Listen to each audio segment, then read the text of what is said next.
ونصلي على رسوله الكريم اما بعد فاعوذ بالله من الشيطان الرجيم بسم الله الرحمن الرحيم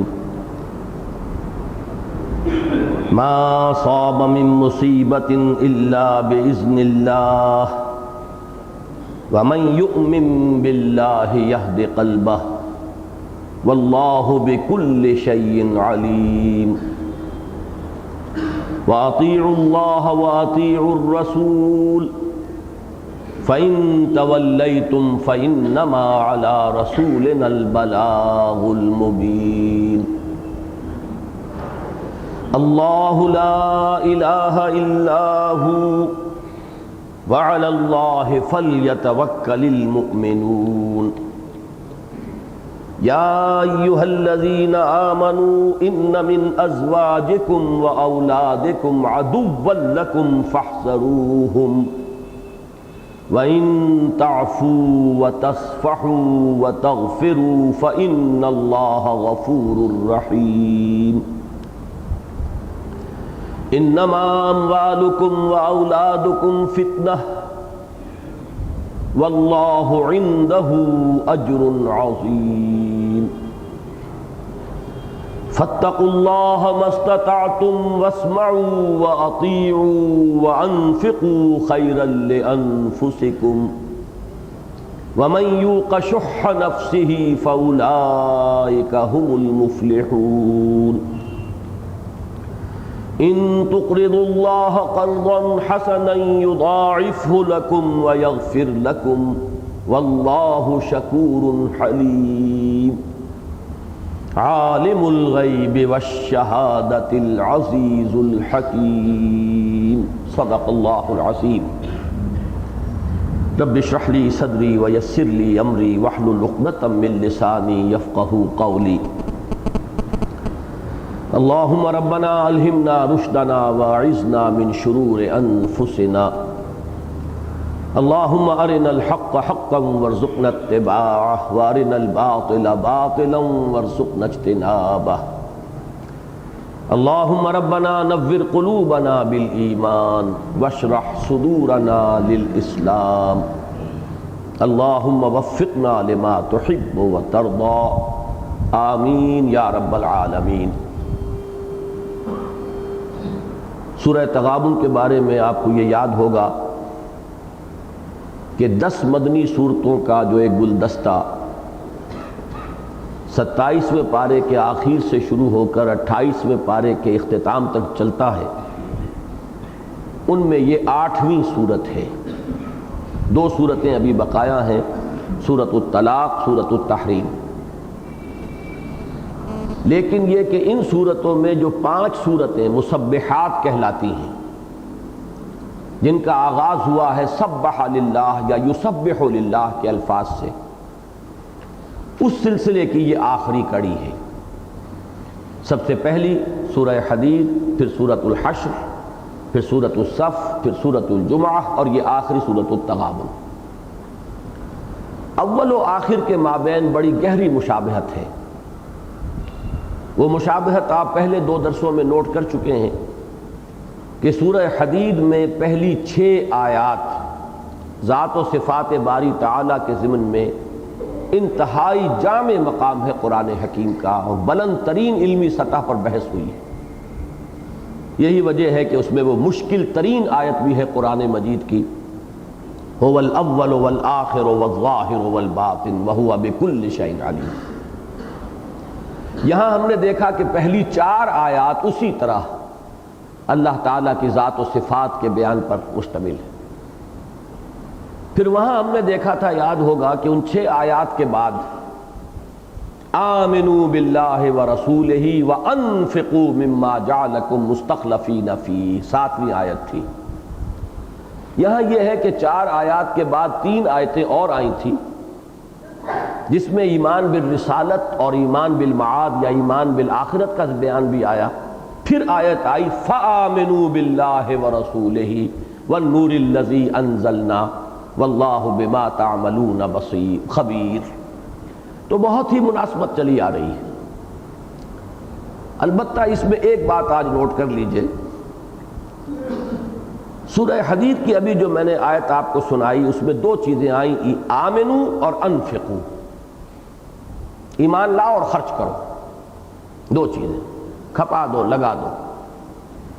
اس صورت میں آپ دیکھیں گے کہ جس طرح پرکار کے یہ دو ٹانگیں جو ہوتی ہیں کھول دی جائیں، اس طرح یہ آمنو اور انفقو کو کھول دیا گیا ہے، اور درمیان میں بہت سے تقاضے جو ایمان کے ہیں انہیں مزید وضاحت کے ساتھ بیان کیا گیا ہے۔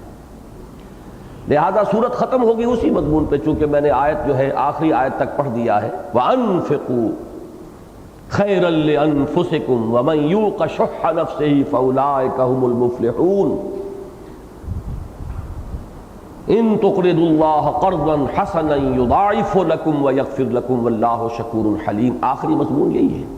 تو آمنو اور انفقو، لیکن اس کے درمیان ایمان کے کچھ اور تقاضے ہیں، کچھ مضمرات ہیں جنہیں کھول کر بیان کیا گیا، وہ اس کا بیان جو ہے ہمارے ہاں 2 درسوں میں مکمل ہوگا۔ یہ جو 8 آیات ہیں دوسرے رکوع کی، 5 کا مطالعہ آج ہم کریں گے، بقیہ 3 انشاءاللہ تعالی آئندہ درس میں ہم پڑھیں گے۔ ایک بات جو میں نے پہلے بھی عرض کی تھی، بس اس کا اعادہ کر دوں تو پھر ہم آگے بڑھیں گے۔ اس سورت کے جو 2 رکوع ہیں ان کے مابین تقسیم جو ہے میں نے کئی مرتبہ آپ کو بتائی ہے۔ پہلے رکوع میں ایمان کا بیان اور ایمان کی دعوت، دوسرے رکوع میں ایمان کے تقاضے اور ان کو پورا کرنے کی پرزور تلقین۔ پہلے رکوع کی 10 آیات میں سے 7 آیات میں ایمانیات ثلاثہ کا بیان، نیریشن، اور اس کے بعد فآمنوا باللہ، اب یہ ایمان کی دعوت ہے 3 آیات میں۔ یہ جو 8 آیتیں ہیں دوسرے رکوع کی، ان میں بھی 5 آیات میں ایمان کے مضمرات اور تقاضے ان کو کھول کر بیان کر دیا۔ فاتقوا اللہ ما استطعتم سے اب اس کا تقاضا شروع کیا کہ اگر واقعتاً ایمان لائے ہو تو پھر اب یہ تقاضے پورے کرو۔ ایک لفظ جو میں نے ابھی استعمال کیا ہے، ایمان کے مضمرات اور اس کے تقاضے، یہ کون سے ایمان کے مضمرات ہیں؟ ایک ایمان ہے قانونی ایمان، اقرار باللسان، ایک ایمان ہے حقیقی ایمان جو قلبی یقین کی صورت اختیار کرے۔ یہاں بحث اس قانونی ایمان سے نہیں ہے، اور حقیقی ایمان ہے وہی جو دل میں جاگزیں ہو جائے، یقین کی صورت اختیار کر لے، یقین پیدا کرے ناداں یقین سے ہاتھ آتی ہے، وہ درویشی کے جس کے سامنے جھکتی ہے فغفوری۔ وہ ایمان در حقیقت کیا ہے؟ جرمن زبان کی ایک اصطلاح ہے فلسفے کی، ویلٹن شوانگ۔ یہ کائنات کی تعبیر ہے، یہ ایک نظریہ ہے کائنات کے بارے میں، اس کی حقیقت کے بارے میں، اپنے بارے میں، اپنی زندگی کی حقیقت کے بارے میں۔ ان چیزوں کو ماننے کے بعد لازماً کچھ تقاضے ہیں اس کے۔ اس شخص کا تصور کیجئے جسے یقین ہے کہ اس کائنات کا ایک خالق ہے، مالک ہے، مدبر ہے، وہ ہر جگہ موجود ہے، ہر آن میرے ساتھ ہے، وہ علی کل شیء قدیر ہے، بکل شیء علیم ہے، کوئی چیز اس کے علم سے باہر نہیں، کوئی شے اس کی قدرت سے خارج نہیں، اور مجھے مرنے کے بعد لازماً اس کے حضور میں حاضر ہونا ہے، اور مجھے اپنے ایک ایک عمل کی جواب دہی کرنی ہے، میرا محاسبہ ہو کر رہے گا، پھر مجھے اس کا بدلہ مل کر رہے گا۔ وَإِنَّهَا لَجَنَّةٌ أَبَدًا وَ نَارٌ أَبَدًا۔ پھر اللہ نے بڑا مجھ پر فضل کیا ہے کہ اگرچہ اس نے مجھے عقل سے نوازا، میرے اندر بدی اور نیکی کا ایک شعور ودیت کیا، مزید اس نے فضل کیا، اپنی کتابیں نازل فرمائیں، اپنے برگزیدہ بندوں پر وحی کے ذریعے سے اپنی ہدایت جو ہے ارسال فرمائی، اور ان کو مامور کیا کہ وہ اپنے قول سے، اپنے عمل سے، اپنے فعل سے، اپنی سیرت سے، اپنے کردار سے اس راہ ہدایت کو مبرہن کر دیں، واضح کر دیں، روشن کر دیں۔ یہ ہے 3 چیزیں کہ جن کو مان کر کوئی شخص مسلمان بنتا ہے۔ لیکن ماننے کا فرق ہے، ایک ماننا ہے صرف ماننے کے درجے میں، مان لیا اقرار باللسان۔ اس صورت میں تو سورہ صف میں جو آیت ہم پڑھ چکے ہیں، یہ بھی ہو سکتا ہے کہ قول کچھ اور ہو، عمل کچھ اور۔ قولاً ایمان بالآخرہ، اور عملاً سارا ایمان دنیا پر ہے، ساری دوڑ دھوپ دنیا کے لیے ہے۔ ساری انسان کی سعی و جہد دنیا کے لیے ہے، اس کے لیے حلال حرام کی تمیز بھی وہ ختم کیے بیٹھا ہے، کہتا یہ کہ میں آخرت پر ایمان رکھتا ہوں۔ قولاً ایمان ہے اللہ پر اور اللہ کی کتاب پر، اللہ کے قانون پر، حقیقتاً زندگی میں نظر آ رہا ہے اسے پرواہ نہیں ہے کہ قرآن نے کیا حکم دیا، قرآن نے کس شے کو حلال ٹھہرایا، کس کو حرام ٹھہرایا، کوئی پرواہ نہیں ہے کہ اللہ نے کہ اوامر کیا ہے، نواہی کیا ہے۔ تو جس پر تبصرہ کیا گیا بڑا بھرپور کہ یا ایھا الذین آمنوا لم تقولون ما لا تفعلون کبر مقتا عند اللہ ان تقولوا ما لا تفعلون، تو وہ تو ہے معاملہ علیحدہ، اس سے بحث اس وقت نہیں ہے، اس کو ذہن سے نکال دیجئے۔ تصور کیجئے ایک ایسے شخص کا جس کے دل میں یقین ہے، جس کا سینہ نور ایمان سے منور ہے، جس کے بارے میں سورہ حدید کی وہ آیت آپ نے پڑھی کہ هو الذی ينزل علی عبدہ آیات بینات لیخرجکم من الظلمات الی النور، اللہ نے اسے تاریکیوں سے نکال لیا ہے، نور ایمان میں اللہ انہیں لے آیا ہے۔ اب ان کی زندگیوں میں کیا نتائج نکلنے چاہیے، اس ایمان کا کیا نتیجہ مترتب ہونا چاہیے ان کی سوچ پر، ان کے نقطۂ نظر پر، ان کے زاویہ نگاہ پر، ان کے ویلیو سٹرکچر پر، ان کے نظام اقدار پر، ان کے طرز عمل پر۔ آخر یہ تو نہیں ہو سکتا کہ یہ نقطۂ نظر ہو واقعتاً انسان کا اور پھر زندگی میں کوئی تبدیلی نہ آئے۔ ایک شخص وہ ہے جو سمجھتا ہے کہ بابر بعیش کوش کے عالم دوبارہ نہیں، کوئی دوسری زندگی نہیں ہے، وما ہی الا حیاتنا الدنیا نموت ونحیا وما یہلکنا الا الدہر، نہیں ہے کوئی زندگی مگر یہی دنیا کی زندگی، ہم خود ہی مرتے ہیں، خود ہی جیتے ہیں، کوئی ہمیں مارنے والا نہیں سوائے گردش فلک کے کہ آپ سے آپ چکی چل رہی ہے، پیس رہی ہے، باقی یہ کہ کسی نہ ہستی کو ہم مانتے ہیں کہ خالق ہے اور مدبر ہے، نہ کسی دوسری زندگی کو مانتے ہیں۔ اب اس کا ایک نتیجہ نکلے گا اس کی زندگی میں، بابر بعیش کوش کہ عالم دوبارہ نہیں۔ اب جہاں بھی ہاتھ پڑ سکتا ہے ڈالو، جو عیش کر سکتے ہو کرو، اس چکری میں نہ پڑو کیا جائز ہے کیا ناجائز، کیا صحیح کیا غلط، بے وقوفی ہے۔ زیادہ سے زیادہ دنیا میں جو نظام احتساب ہے اس سے اپنے آپ کو بچا لو، یہاں کے پولیس پرچے کا حفاظت کر لو کہیں، باقی ہے کہ آگے کی پوچھ تاچھ تو کوئی ہے ہی نہیں۔ ایک وہ شخص ہے جو سمجھتا ہے کہ یہ تو زندگی جو ہے بڑی عارضی سی زندگی ہے، اصل زندگی تو وہ ہے وَإِنَّ دَارَ الْآخِرَةَ لَهِيَ الْحَيَوَانُ لَوْ كَانُوا يَعْلَمُونَ، اصل زندگی تو ہے ہی آخرت کی زندگی، کاش کہ انہیں معلوم ہوتا۔ جس پر یہ حقیقت منکشف ہو جائے اب اس کا ویلیو سٹرکچر بالکل بدل جائے گا، اس کی سوچ بدل جائے گی، اس کی زندگی میں، اس کے طرز عمل میں ایک انقلاب آ جائے گا۔ تو یہ ایک مثال میں نے آپ کو دی ہے، لیکن آج جو 5 آیات ہمیں پڑھنی ہیں ان میں ایک عجیب سائنٹیفک انداز میں، ایک عجیب ترتیب میں 5 ثمرات یا نتائج، اب میں نے مضمرات کہے تھے اور اب ثمرات کا لفظ استعمال کر رہا ہوں۔ مضمرات کسے کہتے ہیں؟ کوئی چیزیں کسی شے میں پوشیدہ ہیں، نظر نہیں آ رہی، پوشیدہ ہیں۔ مضمر کہتے ہیں چھپی ہوئی شے، ضمیر ہمارے اندر چھپی ہوئی ایک حقیقت ہے، وہ ضمیر ہے چھپی ہوئی شے۔ تو مضمرات ایمان کے ہیں، ایمان میں امپلائیڈ ہیں کچھ چیزیں کہ جنہیں کھول کر یہاں بیان کیا جا رہا ہے، وہ اس کے مضمرات ہیں۔ اسی طریقے سے اس کی مثال سمجھیے جیسے کہ کلی ہے، اس کے اندر پتیاں ہوتی ہیں لیکن بند کلی ہے، پتیاں نظر نہیں آ رہی، پتی وہ کلی کھلتی ہے، وہی پتیاں جو موجود تھی نمایاں ہو گئی، کہیں باہر سے نہیں آئی ہیں لیکن پہلے وہ ظاہر نہیں تھی اب ظاہر ہو گئی۔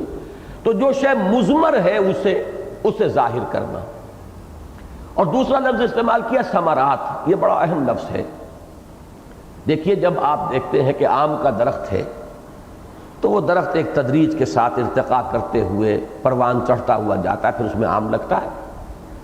اگر درخت کا جو بیج تھا، جو گٹھلی تھی وہ صحت مند تھی، زمین بھی جس میں کہ وہ گٹھلی ڈالی گئی، وہ دبائی گئی، وہ بھی صحت مند زمین تھی، اس کے اندر پوٹینشیلٹیز تھیں، استعدادات تھیں، تو آم کا درخت وجود میں آئے گا اور ایک وقت میں آ کے اس میں آم کا پھل لگے گا۔ تو یہ ثمرات ہیں۔ ایمان کو بھی سمجھیے وہ ایک درخت ہے، لیکن وہ ایک ٹنڈ منڈ درخت نہیں ہے، اس کے ثمرات ہیں۔ اگر واقعی ایمان ہے تو اس کے کچھ نتائج نکلیں گے، کچھ پھول اس پر کھلیں گے، کچھ پھل اس پر آئیں گے۔ وہ پھول اور پھل کیا ہیں ایمان کے؟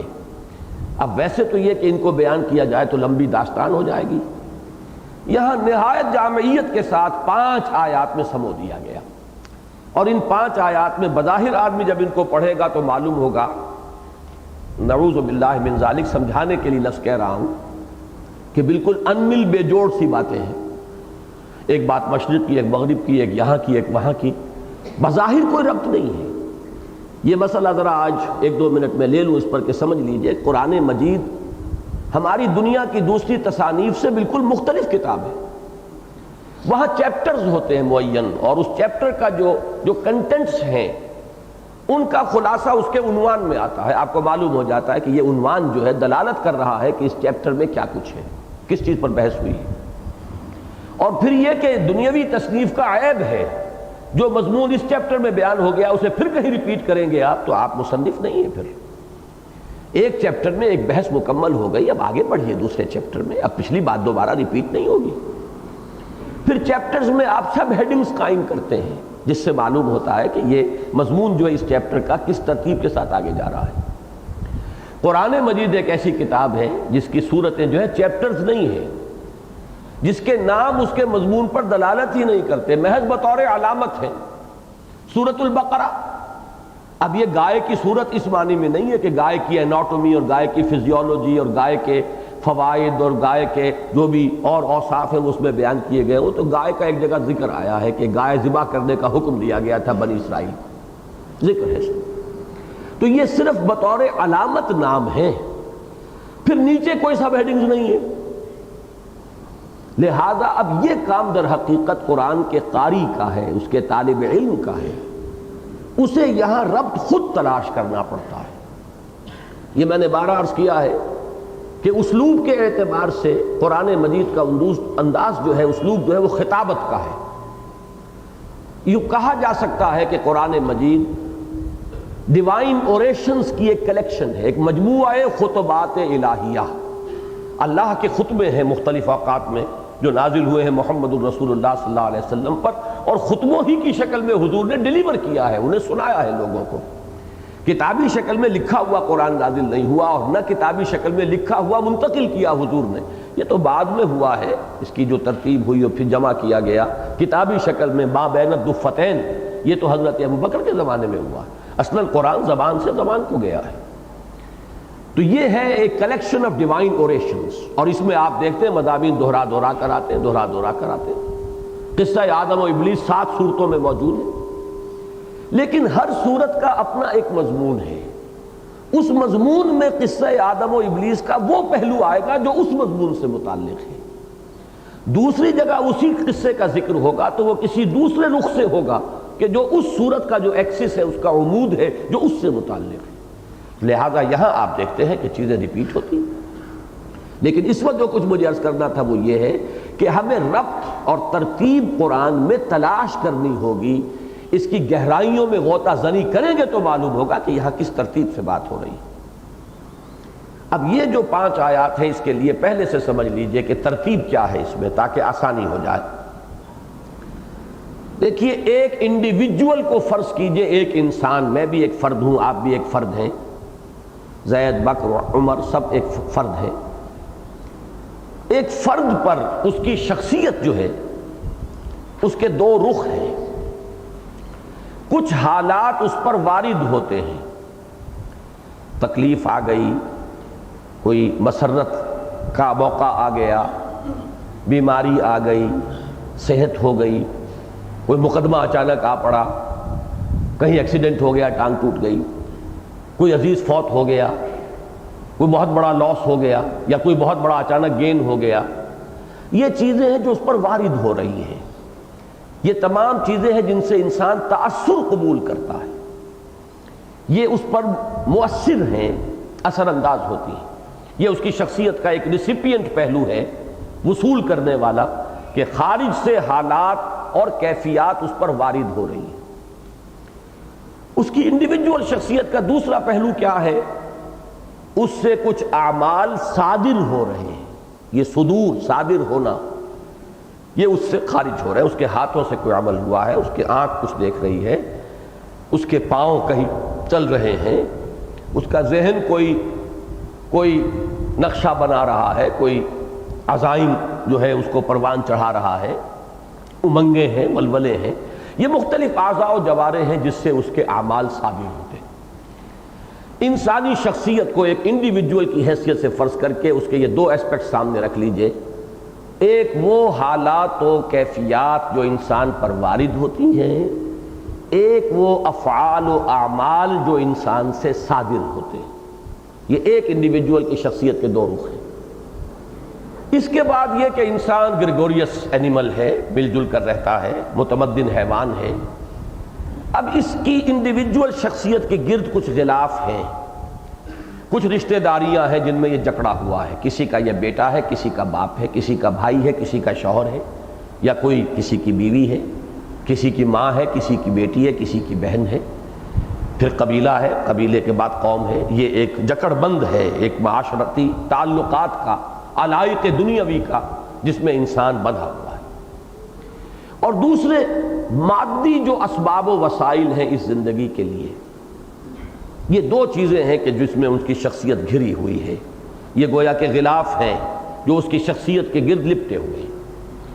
اب ان چیزوں میں ایمان کا نتیجہ کیا نکلتا ہے، اس کے اوپر وارد ہونے والی کیفیات کے ضمن میں اب اس کا نقطہ نظر کیا ہو جائے گا، اس سے صادر ہونے والے اعمال میں ایمان کا کیا نتیجہ ظاہر ہوگا، کیا اثر مترتب ہوگا، علائق دنیاوی ان کے بارے میں اس کا نقطہ نظر کیا ہوگا، مال و اسباب دنیاوی اس کے بارے میں اس کا نقطہ نظر کیا ہوگا. اگر یہ چار چیزیں واضح ہو جائیں تو گویا کہ اصول معین ہو گئے. باقی اب اس کی شرحیں ہوں گی. جیسے ایک درخت کی چار بڑی بڑے تنے سے چار شاخیں نکلی، اب شاخ در شاخ، شاخ در شاخ وہ پھیلتی جائیں گی. لیکن یہ کہ یہ چار شاخیں اگر آئیڈینٹیفائی ہو جائیں تو پھر گویا کہ آگے جو ہے اس خاکے میں تفصیل کا رنگ انسان جو ہے خود بھر سکتا ہے.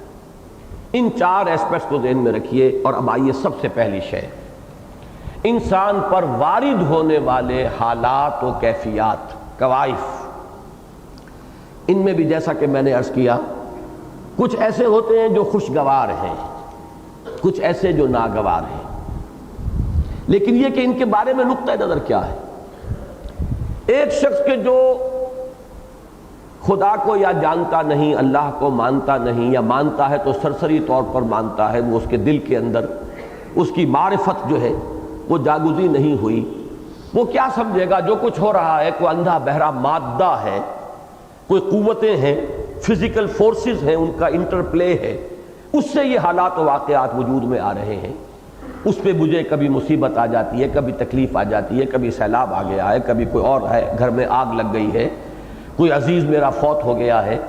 اب ایک ایسا شخص جو ہے، پھر یہ کہ جو کچھ اس پر بیت رہی ہے، خوشی والی چیزوں سے وہ اتنا متاثر نہیں ہوتا، فخر و غرور پیدا ہو جائے گا. لیکن تکلیف دہ شے جو ہے اس سے وہ بہت متاثر ہوتا ہے. اس کے اعصاب پر اس کا بڑا دباؤ پڑتا ہے، اس کا وہ اثر قبول کرتا ہے. اور یہ چیزیں جو ہے ظاہر بات ہے کہ ایک سلسلہ اسباب ہے جس سے ہو کر آ رہی ہیں. آگ لگ گئی، لیکن کیسے لگ گئی؟ اچانک لگ گئی. اس کائنات کا کوئی مدبر نہیں ہے پھر کہ جو کنٹرول کر رہا ہو اس کو. اگر اچانک لگ گئی، خود بخود لگ گئی، تو اس کا تو مطلب یہ ہے کہ اس کائنات میں یہ جو قوتیں ہیں از خود کار فرما ہے. کسی کا ارادہ، کسی کی مشیت اسے کنٹرول نہیں کر رہا. تمہارا عزیز کوئی فوت ہو گیا تو کیا خود بخود فوت ہو گیا، یا یہ کہ کوئی یحیی و یمیت جو اس سورہ مبارکہ کی پہلی آیت میں آیا، لہ الحمد، لہ الملک و لہ الحمد، اور سورہ حدید میں آیا یحیی و یمیت، وہی زندہ رکھتا ہے، وہی مارتا ہے. اگر یہ یقین ہے تو اگر کوئی فوت ہو گیا، کوئی اور تکلیف آ گئی، تو کیا اس کے اذن کے بغیر آ گئی؟ اگر اس کے اذن میں ہے، اس کی مشیت میں ہے، اس کی اجازت سے ہوا ہے، تو کیا وہ اندھا بہرا ہے معاذ اللہ؟ کیا وہ تمہارا دشمن ہے؟ کیا وہ تمہارا بدخواہ ہے؟ معاذ اللہ، ثم معاذ اللہ. جو بھی کچھ ہو رہا ہے اس کے اندر کوئی نہ کوئی خیر مضمر ہے، کوئی بھلائی ہے. اگرچہ تمہیں اپنی بھلائی نظر نہیں آتی، تم شارٹ سائٹڈ ہو، تم صرف سامنے کی چیز دیکھ رہے ہو، دور کی بات نہیں دیکھ رہے. عسیٰ ان تحبوا شیئا وہو شر لکم وعسیٰ ان تکرہوا شیئا وہو خیر لکم. ہو سکتا ہے کہ کوئی شے تم پسند کرو، درحال ہے کہ اس میں تمہارے لیے برائی ہے، شر ہے. اور ہو سکتا ہے کہ کوئی چیز تمہیں ناگوار ہو، اور حقیقت میں وہی تمہارے لیے خیر ہو۔ واللہ یعلم وانتم لا تعلمون، اللہ جانتا ہے تم نہیں جانتے۔ اب دیکھیے ایٹیچیوڈ بدلے گا جیسے جیسے یہ حقائق انسان پر منکشف ہو رہے ہیں، اب اس کا ان حوادث، ان واقعات، ان مصائب، ان مشکلات، ان تکالیف کے بارے میں نقطہ نظر بدلتا چلا جائے گا۔ اس میں اب شکوہ اور شکایت اور جھنجھلاہٹ نہیں ہوگی، بلکہ وہ کیفیت پیدا ہوگی جس کا نام ہے تسلیم و رضا۔ جو ہو رہا اس کائنات میں بغیر اذن رب نہیں ہوا، چاہے کتنے ہی واسطوں سے ہو کر ہوا ہو، کتنے ہی سلسلہ اسباب درمیان میں انٹروین کر رہا ہو، اصل مسبب الاسباب اللہ ہے، اس کے اذن کے بغیر پتہ تک جنبش نہیں کرتا۔ تو جو مجھ پر آیا وہ اس کی مرضی اور اس کی اجازت کے بغیر نہیں آیا، اور وہ میرا دوست ہے، میرا خیر خواہ ہے، میری بھلائی چاہتا ہے، وہ میری خیر اور میری بھلائی سے مجھ سے زیادہ واقف ہے، لہذا چاہے فی الفور کوئی شے مجھے ناگوار محسوس ہو رہی ہے، لیکن مجھے اسے کسی شکوے اور شکایت کے بغیر پورے تسلیم و رضا کی کیفیت کے ساتھ قبول کرنا چاہیے۔ یہ ہے ایمان کا پہلا نتیجہ ان حوادث کے بارے میں کہ جو انسان پر وارد ہوتے ہیں۔ اگرچہ لفظاً دیکھیے یہاں آیا ہے ما اصاب من مصیبت، نہیں پڑتی کوئی پڑنے والی، اصابہ یصیبو کسی چیز کے اوپر واقع ہو جانا، جو ہم پر حالات واقع ہو رہے ہیں۔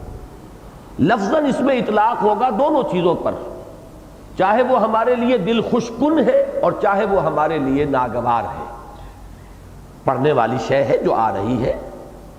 ما اصاب من مصیبت، لیکن ہم اردو میں مصیبت کا لفظ جو ہے وہ استعمال کرتے ہیں صرف اس شے کے لیے، اور عربی میں بھی غالب استعمال اسی کے لیے ہے کہ جو ناگوار ہے، تکلیف دہ ہے، انسان کے لیے پسندیدہ کیفیت نہیں ہے۔ لیکن لفظاً جان لیجئے کہ یہ کور کرتا ہے دونوں کو، جو بھی واقعہ ہوا ہے، جو بھی حادثہ ہوا ہے، جو بھی آپ پر ایک صورت جو ہے واقع ہو گئی ہے، ما اصاب من مصیبت الا باذن اللہ۔ اگر آپ مانتے ہیں کہ اللہ قادر مطلق ہے، اس کائنات کا کنٹرول اس کے ہاتھ میں ہے، سورہ حدید کے الفاظ یاد کیجئے، هو الذی خلق السماوات والارض فی ستۃ ایام ثم استوى علی العرش، تخت حکومت پر متمکن ہے۔ سورہ سجدہ جو حضور صلی اللہ علیہ وسلم جمعے کی صبح فجر کی نماز میں پڑھا کرتے تھے، یدبر الامر من السماء الی الارض، مدبر وہ ہے، تدبیر ہے اس کی، اگرچہ اس کی تدبیر بڑی لمبی ہے، اس کی بڑی لانگ پلاننگز ہوتی ہیں۔ تمہاری تقویم جو ہے، تمہارا کیلنڈر بڑا چھوٹا ہے، تم بہت گھبرا جاتے ہو، اللہ کا دن جو ہے وہ 10,000 برس کے برابر ہے، اللہ کی تقویم اور پلاننگ اسی کے حساب سے ہے۔ لیکن بیدک الخیر انک علی کل شیء قدیر، وہ جو کچھ کر رہا ہے اور جو کچھ ہو رہا ہے، چاہے بظاہر میرے یا آپ کے لیے وہ شر بن گیا ہو، لیکن حقیقت میں کوئی نہ کوئی ان دی لانگ رن آخر کار اس کے اندر سے خیر برآمد ہوگا۔ لہذا جو بھی ہو، ہر چہ ساقی ماریخت عین الطافست، سرے تسلیم خم ہے جو مزاج یاد میں آئے، کوئی شکوہ، کوئی شکایت، کوئی جھنجھلاہٹ، کیوں ہو گیا، کیسے ہو گیا، کس نے کر دیا، ہاں اے فلک پیر جواں تھا ابھی عارف، کیا تیرا بگڑتا جو نہ مرتا کوئی دن اور۔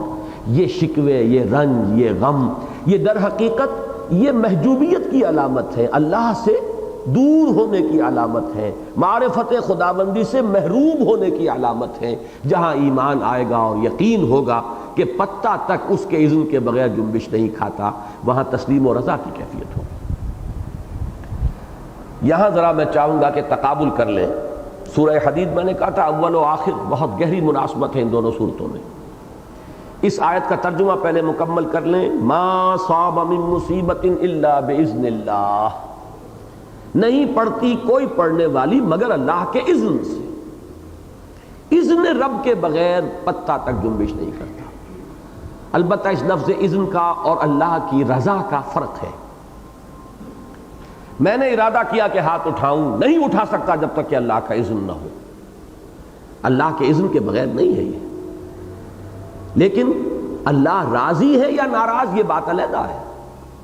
میں نے ہاتھ کس نیت سے اٹھایا، کس ارادے سے اٹھایا، چوری کے لیے اٹھایا یا کسی کی خدمت کے لیے، کسی کی تکلیف کو رفع کرنے کے لیے اٹھایا، اس کی بنا پر میں اللہ کے ہاں اجر یا سزا کا مستوجب ہو جاؤں گا. لیکن ہاتھ نہیں اٹھ سکتا اگر اللہ کا اذن نہ ہو، اس لیے کہ وہ کنٹرول کیے ہوئے اس پوری کائنات کو، ورنہ وہ قادر مطلق کا رہا. پھر ہر شے آزاد ہو گئی، اپنی مرضی سے حرکت کر رہی ہے. پھر تو یہ اندھیر نگری چوپٹ راج ہے. پھر اس کا تخت حکومت جو ہے گویا کہ وہ تو ڈاما ڈول ہے، اس کا تو کنٹرول ہی کوئی نہیں ہے. اس اللہ پر ایمان کہ جو اس کائنات پر مستولی ہے، جس کا تخت کائنات، تخت حکومت پر تسلط ہے. ثم استوى علی العرش، یہ ہے اس کا نتیجہ کہ کوئی شے اذن رب کے بغیر وجود میں نہیں آتی. رضا علیحدہ شے ہے، بالکل علیحدہ شے، وہ میں بعد میں بیان کروں گا. ما اصاب من مصیبت الا باذن اللہ ومن یؤمن باللہ. دیکھیے نوٹ کیجئے، یہ ایمان کا نتیجہ ہے. جو اللہ پر ایمان رکھتا ہے یہد قلبہ، اللہ اس کے دل کو ہدایت دے دیتا ہے. کس بات کی ہدایت دے دیتا ہے؟ تسلیم و رضا، کہ ہر چے ساقی مارے قین الطافست، نشود نصیب دشمن کے شود ہلاک تیغت، سر دوستاں سلامت کے تو خنجر آزمائی. اے اللہ جو تیری طرف سے آئے میں اس پر راضی ہوں، کوئی شکوہ نہیں، کوئی شکایت نہیں. یقیناً کوئی نہ کوئی خیر ہوگا اس میں، اگرچہ مجھے نظر نہیں آ رہا. یقیناً اس میں میری کوئی نہ کوئی مصلحت ہوگی، اس لیے میں سر تسلیم خم کر رہا ہوں. میں تیرے اس فیصلے پر کوئی شکوہ اور شکایت نہیں کرتا. یہ کیفیت جو ہے تسلیم و رضا کی. اب اس کا دیکھیے تعلق کس چیز سے جوڑا؟ واللہ بکل شیء علیم. دو چیزیں ہیں جس کے درمیان یہ بات آ گئی، اذن رب اور علم رب. علم رب سے باہر کچھ نہیں، ہر شے اس کے علم میں ہے. یہ نہیں ہے کہ ہم پر جو کچھ ہو رہا ہے، کسی دشمن نے میرے اوپر جو کچھ حملہ کیا ہے وہ اللہ کے علم میں نہیں ہے. وہ تو اللہ تعالیٰ ہے علیم بصیر، ہر جگہ موجود، ہر آن خود چشمدید گواہ ہے ہر واقعے کا. ہوا معکم اینما کنتم واللہ بما تعملون بصیر. کوئی شے اس کے علم سے باہر نہیں، کوئی شے اس کے اذن کے بغیر حرکت نہیں کر سکتی. آپ کا دشمن اگر آپ پر گولی چلا رہا ہے تو وہ بھی اذن رب کے بغیر نہیں ہے. اور اگر اس نے ٹریگر اس کی انگلی نے حرکت کیا، دبا دیا، تو اذن رب کے بغیر یہ انگلی حرکت نہیں کر سکتی تھی. اور گولی آپ کو لگی ہے تو اللہ کے اذن کے بغیر نہیں لگ سکتی تھی. اگر یہ بات دل میں نہیں ہے، جس کو کہ کہا ہے شیخ عبد القادر جیلانی رحمۃ اللہ علیہ نے اپنے بچے کو جو وصیت کی ہے انتقال کے وقت، وصایا ان کی مشہور ہیں کہ اے میرے بچے اس حقیقت کو ذہن نشین کر لے، لا فاعل فی الحقیقت ولا مؤثر الا اللہ. اس کائنات میں فی الحقیقت کوئی فاعل، کوئی مؤثر نہیں ہے اللہ کے سوا. اسی کو آپ کہتے ہیں کلمہ جو آپ کا تیسرا کلمہ ہے، لا حول ولا قوت الا باللہ. کوئی بھلائی کی طاقت اور قوت نہیں ہے، کوئی برائی یا نقصان پہنچا دینے والی طاقت نہیں ہے مگر اللہ کے ساتھ. کوئی آپ کو غضب پہنچانا چاہے نہیں پہنچا سکتا اگر اللہ نہ چاہے. کوئی آپ کو نفع پہنچانا چاہے نہیں پہنچا سکتا اگر اللہ نہ چاہے. جیسے کہ فرمایا حضور صلی اللہ علیہ وسلم نے کہ اگر، بلکہ غالباً حدیث قدسی ہے، اگر تمام انسان مل کر چاہے کہ تمہیں کوئی نفع پہنچاتے، نہیں پہنچا سکتے مگر وہ جو اللہ چاہے. اور اگر تمام انسان مل کر چاہے تمہیں کوئی غضب پہنچا دے، نہیں پہنچا سکتے مگر وہ جو اللہ چاہے. لا حول ولا قوت الا باللہ. اب دیکھیے اس کا تقابل کیجئے، سورہ حدید میں یہ مضمون 2 آیتوں میں آیا تھا، وہ طویل آیتیں ہیں.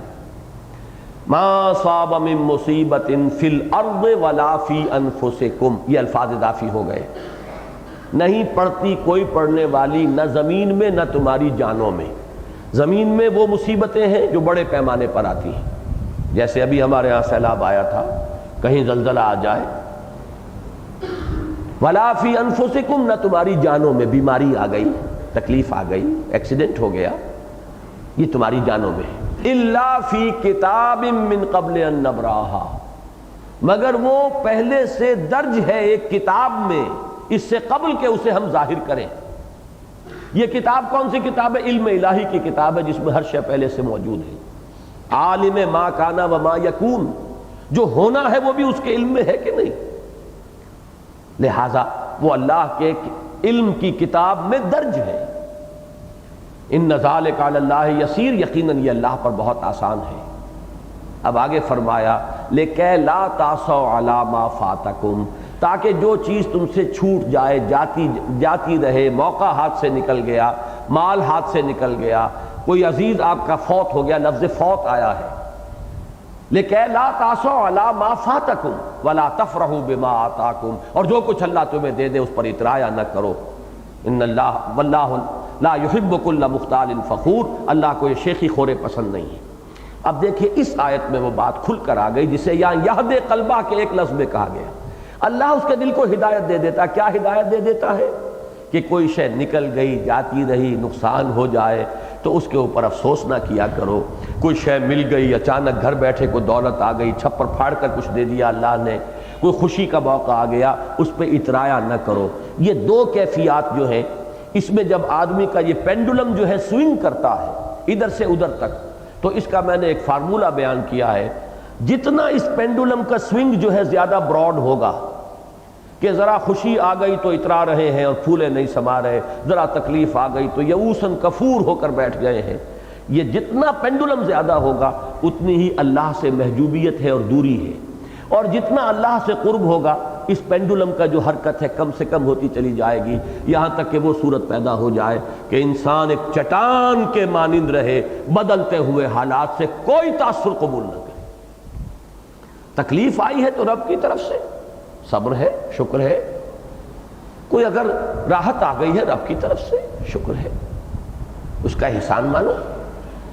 بلکہ میں نے اس سے پہلے کئی مرتبہ عرض کیا ہے کہ اس کے کئی درجے ہیں۔ سورۃ الفجر میں بیان کیا گیا ایک عجیب مقام ہے قرآن مجید کا، شکوہ کیا ہے اللہ نے، فَأَمَّا الْإِنسَانُ إِذَا مَا ابْتَلَاهُ رَبُّهُ فَأَكْرَمَهُ وَنَعَّمَهُ فَيَقُولُ رَبِّي أَكْرَمَنِ۔ انسان کا معاملہ عجیب ہے کہ جب اسے اس کا رب آزماتا ہے اور عزت دیتا ہے اور نعمتیں دیتا ہے تو وہ کہتا میرے رب نے مجھے عزت دی۔ وَأَمَّا إِذَا مَا ابْتَلَاهُ فَقَدَرَ عَلَيْهِ رِزْقَهُ، جب اس کو آزماتا ہے اس کے رزق کی تنگی کر کے، فَيَقُولُ رَبِّي أَهَانَنِ، تو کہتا میرے رب نے مجھے رسوا کر دیا، ذلیل کر دیا۔ کلا، ہرگز نہیں۔ بتائیے اس میں کیا خطا ہے، کیا غلطی ہے؟ وہ عزت کو بھی اللہ کی طرف منسوب کر رہا ہے اور ذلت کو بھی اللہ کی طرف منسوب کر رہا ہے، شرک تو نہیں کیا نا۔ ایک گمراہی تو یہ ہوتی کہ وہ کہتا یہ جناب مجھ پر فلاں دیوتا کی نظر کرم ہو گئی ہے، یہ تو لکشمی بائی کی کرپا سے مجھے یہ دولت مل گئی ہے، اب تو شرک ہو گیا۔ یا فلاں مجھ پہ ناراض ہو گیا دیوتا، یا فلاں بزرگ جو ہیں ان کا غضب آ گیا ہے تو مجھے یہ نقصان پہنچ گیا، یہ شرک ہو گیا۔ یہ تو ہوا ضل ضلالا بعیدا، یہ تو دور کی گمراہی میں انسان نکل گیا۔ اس سے آگے آئیے تو ہدایت پہ آیا ہے یہ شخص جو کہہ رہا ہے کہ اللہ نے عزت دی، اللہ نے ذلت دی، یہ تو ہدایت ہے، اس پہ شکوہ کہے گا اللہ کیوں اس پر تنقید کر رہا ہے؟ اس کے اعتبار سے ہدایت ہے۔ دیکھیے سیڑھی ہے، وہ ممبر کی 4 سیڑھیاں اگر ہیں تو نچلی سے اوپر والی جو ہے وہ پہلی کے مقابلے میں بلند ہے، تیسری کے مقابلے میں پست ہے۔ لَتَرْكَبُنَّ طَبَقًا عَنْ طَبَقٍ، ہدایت بھی درجہ بدرجہ آتی ہے اور ضلالت اور گمراہی بھی درجہ بدرجہ بڑھتی ہے۔ تو درمیانی سیڑھی پہلی کے مقابلے میں بلند اور تیسری کے مقابلے میں پست۔ تو شرک کے مقابلے میں تو یہ ہدایت ہے کہ اس نے کہا کہ میرے رب نے مجھے عزت دی، یہ مجھے دولت دی، مال دیا، عزت دی، رب نے دی، اس کے مقابلے میں ہدایت ہے۔ اگر اس کو تنگی آ گئی، مصیبت آ گئی، کوئی فاقے آ گئے تو میرے رب نے مجھے رسوا کر دیا، اس شرک کے مقابلے میں ہدایت ہے۔ لیکن اس اعتبار سے ابھی گمراہی کے اندر انسان مبتلا ہے کہ یہاں کا یہ سراب اور دھوکہ جو ہے اس میں مبتلا ہے، یہاں کی عزت عزت نہیں اور یہاں کی یہ رسوائی رسوائی نہیں، جو ہم نے پہلے رکوع میں پڑھا ذالک یوم التغابن، عزت کا اور ذلت کا فیصلہ تو اس دن ہوگا۔ یہ دونوں تو آزمائش ہے، کبھی دے کر آزمایا، کبھی لے کر آزمایا، کبھی چھین کر آزمایا، کبھی کوئی رحمت نازل فرما کر آزمایا، دونوں آزمائش۔ آزمائش ہونے کے اعتبار سے برابر۔ دیکھیے اس آیت میں یہی وجہ ہے کہ اس میں لفظ ابتلا دونوں میں آیا، فَأَمَّا الْإِنسَانُ إِذَا مَا ابْتَلَاهُ رَبُّهُ، رب نے تو آزمایا تھا، کچھ دنیا کی دولت دے دی، کچھ مال اسباب دے دیا، وہ سمجھ بیٹھا مجھے عزت مل گئی۔ عزت نہیں ہے یہ تو امتحان ہے، آزمائش ہے۔ وَإِذَا مَبْتَلَاهُ فَقَدَرَ عَلَيْهِ رِزْقَهُ، اور جب اس کو آزمایا دوسری شکل میں کہ ذرا رزق کی تنگی کر دی، ناپ تول کر، تو کہا مجھے ذلیل کر دیا، حالانکہ یہ ذلت نہیں۔ اس اعتبار سے ہدایت کی اب اگلی سیڑھی آئی کہ یہاں کی عزت عزت نہیں، یہاں کی ذلت ذلت نہیں، دونوں امتحانی کیفیات ہیں۔ اس سے اوپر ایک سیڑھی اور ہے۔ عام آدمی جو یہاں پہنچ جائے گا وہ یہ سمجھے گا کہ یہ جب اللہ دے کر آزماتا ہے تو یہ ہلکا امتحان ہے، اور جب تکلیف دے کر آزماتا ہے تو یہ زیادہ بھاری امتحان ہے۔ ہدایت کی ایک اور منزل ہے کہ یہاں کی دولت، یہاں کی فراوانی، یہ زیادہ کڑا امتحان ہے بنسبت یہاں کی انسان کے اگر صرف ضرورت پوری ہو رہی ہو۔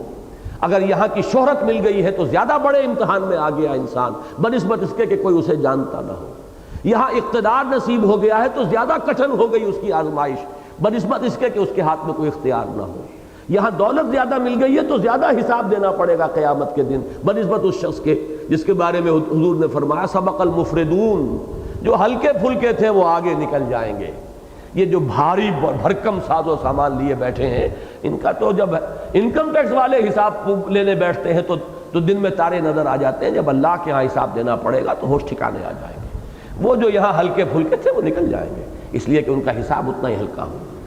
اسی کی مثال ہے امام احمد ابن حنبل کے طرز عمل میں رحمہ اللہ، جب ان پر کوڑے برس رہے تھے اور وہ مار پڑ رہی تھی جس کے بارے میں کہتے ہیں کہ ہاتھی کو وہ مار ماری جاتی تو وہ بھی بلبلا اٹھتا، اس وقت وہ روئے نہیں، آنکھوں میں آنسو نہیں آئے، برداشت کیا۔ اور جب حکومت بدل گئی، اب اگلا خلیفہ جو ہے اس کا نظام کچھ اور ہے، اس کی رائے کچھ اور ہے، اب اس کے ہاں سے ایک ایلچی آیا ہے اشرفیوں کی تھیلیاں لے کر امام احمد ابن حنبل کی خدمت میں کہ یہ دربار خلافت سے آپ کے لیے ہدیہ ہے۔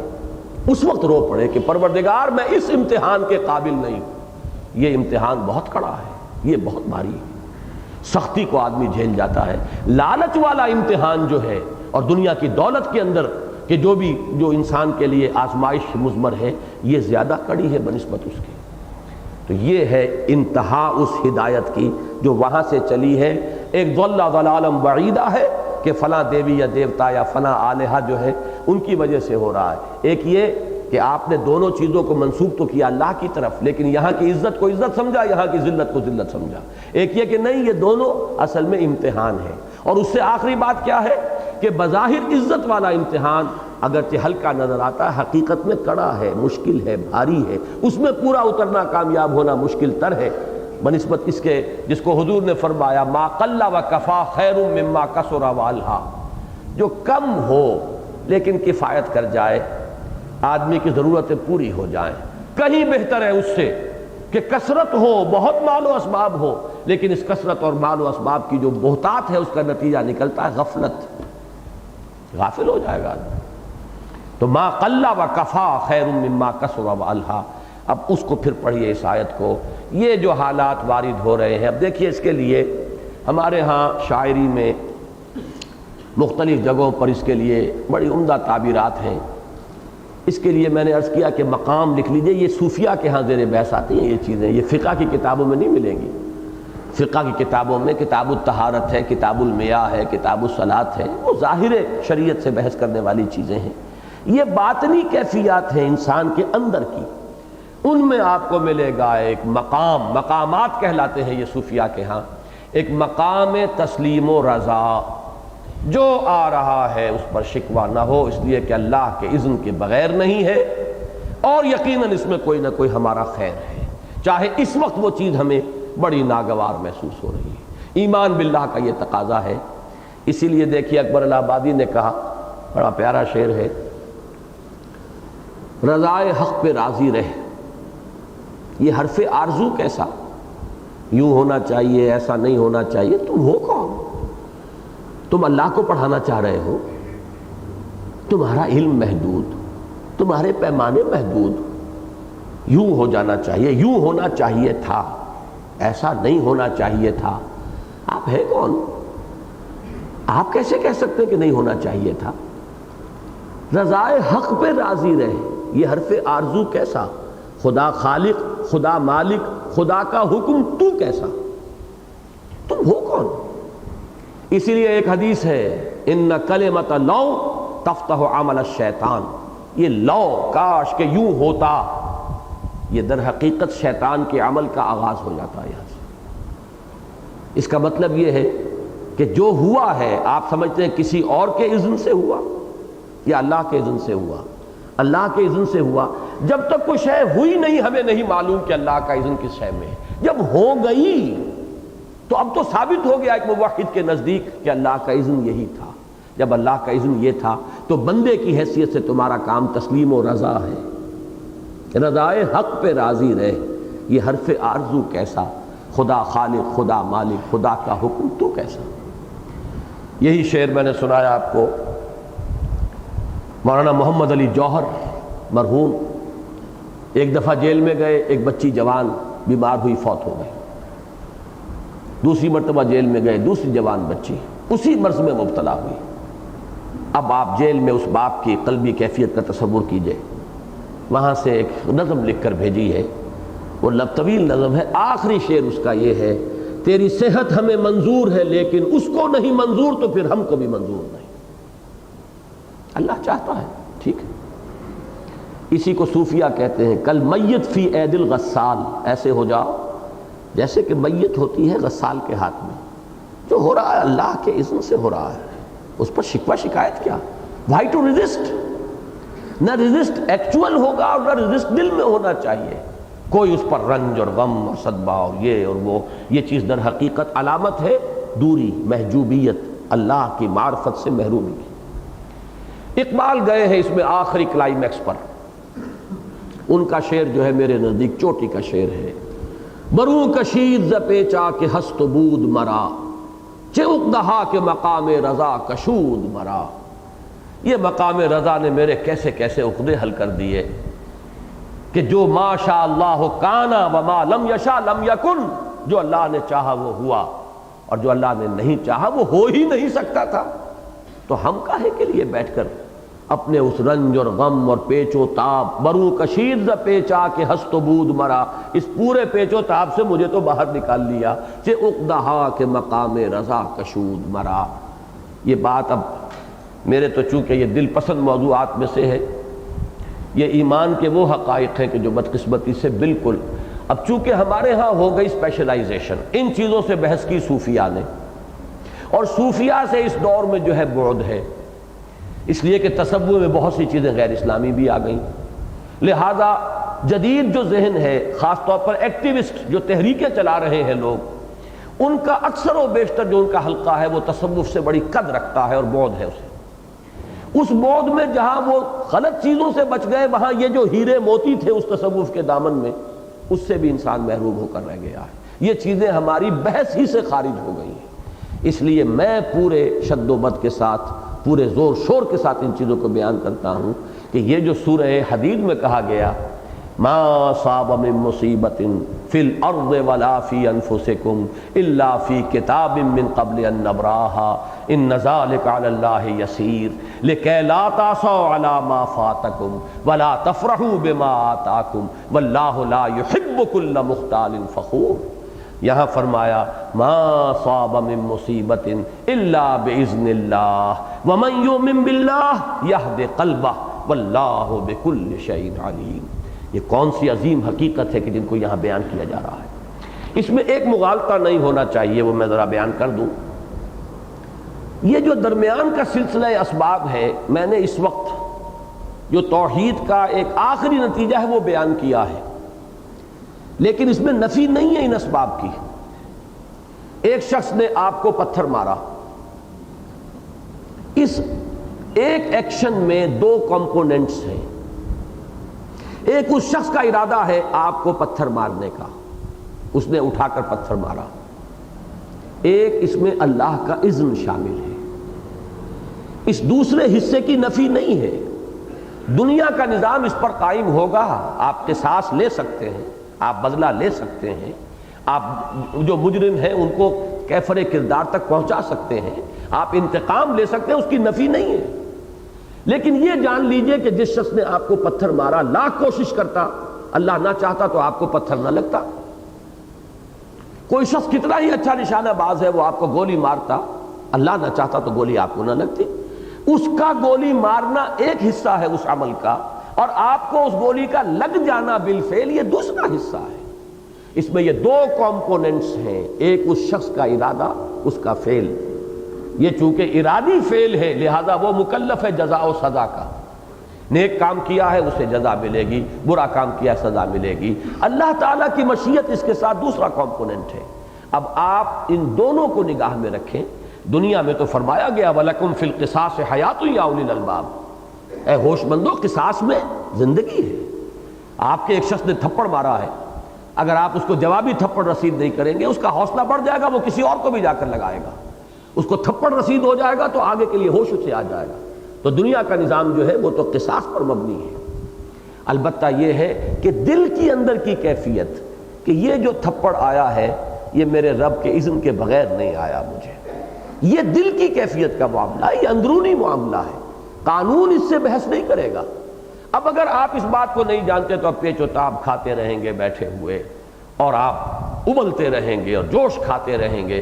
یہی وہ چیزیں ہیں جس نے اس دور میں آ کر یہ جو مینٹل ڈیزیزز ہیں اس کی جو اس قدر جو کثرت ہو گئی ہے، کانفلکٹس، فرسٹریشنز، یہ کیوں ہو گیا، یہ کیا ہو گیا، یہ سوسائڈز، نقصان ہو گیا، ایک دم نقصان ہو گیا، آدمی برداشت نہیں کر پا رہا اور وہ خودکشی کر گیا ہے. لاکھوں کروڑوں اب بھی موجود ہے کم وقت کے پاس، لیکن یہ ہے کہ وہ جو ایک صدمہ ہو گیا ہے اس کو برداشت نہیں کر پایا.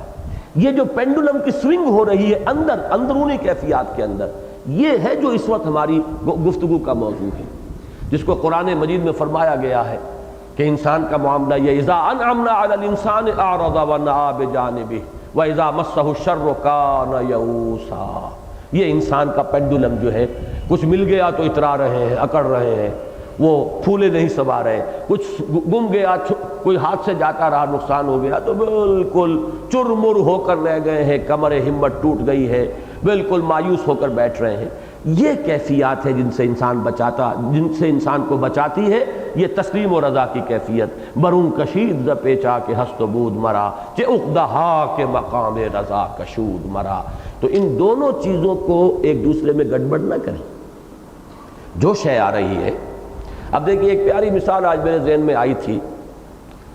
آپ نے لوور اینیملز کو دیکھا ہوگا، چھوٹے کیڑے مکوڑے. آپ اگر تنکا اس کو مارتے ہیں تو وہ تنکے کے اوپر حملہ کرتا ہے.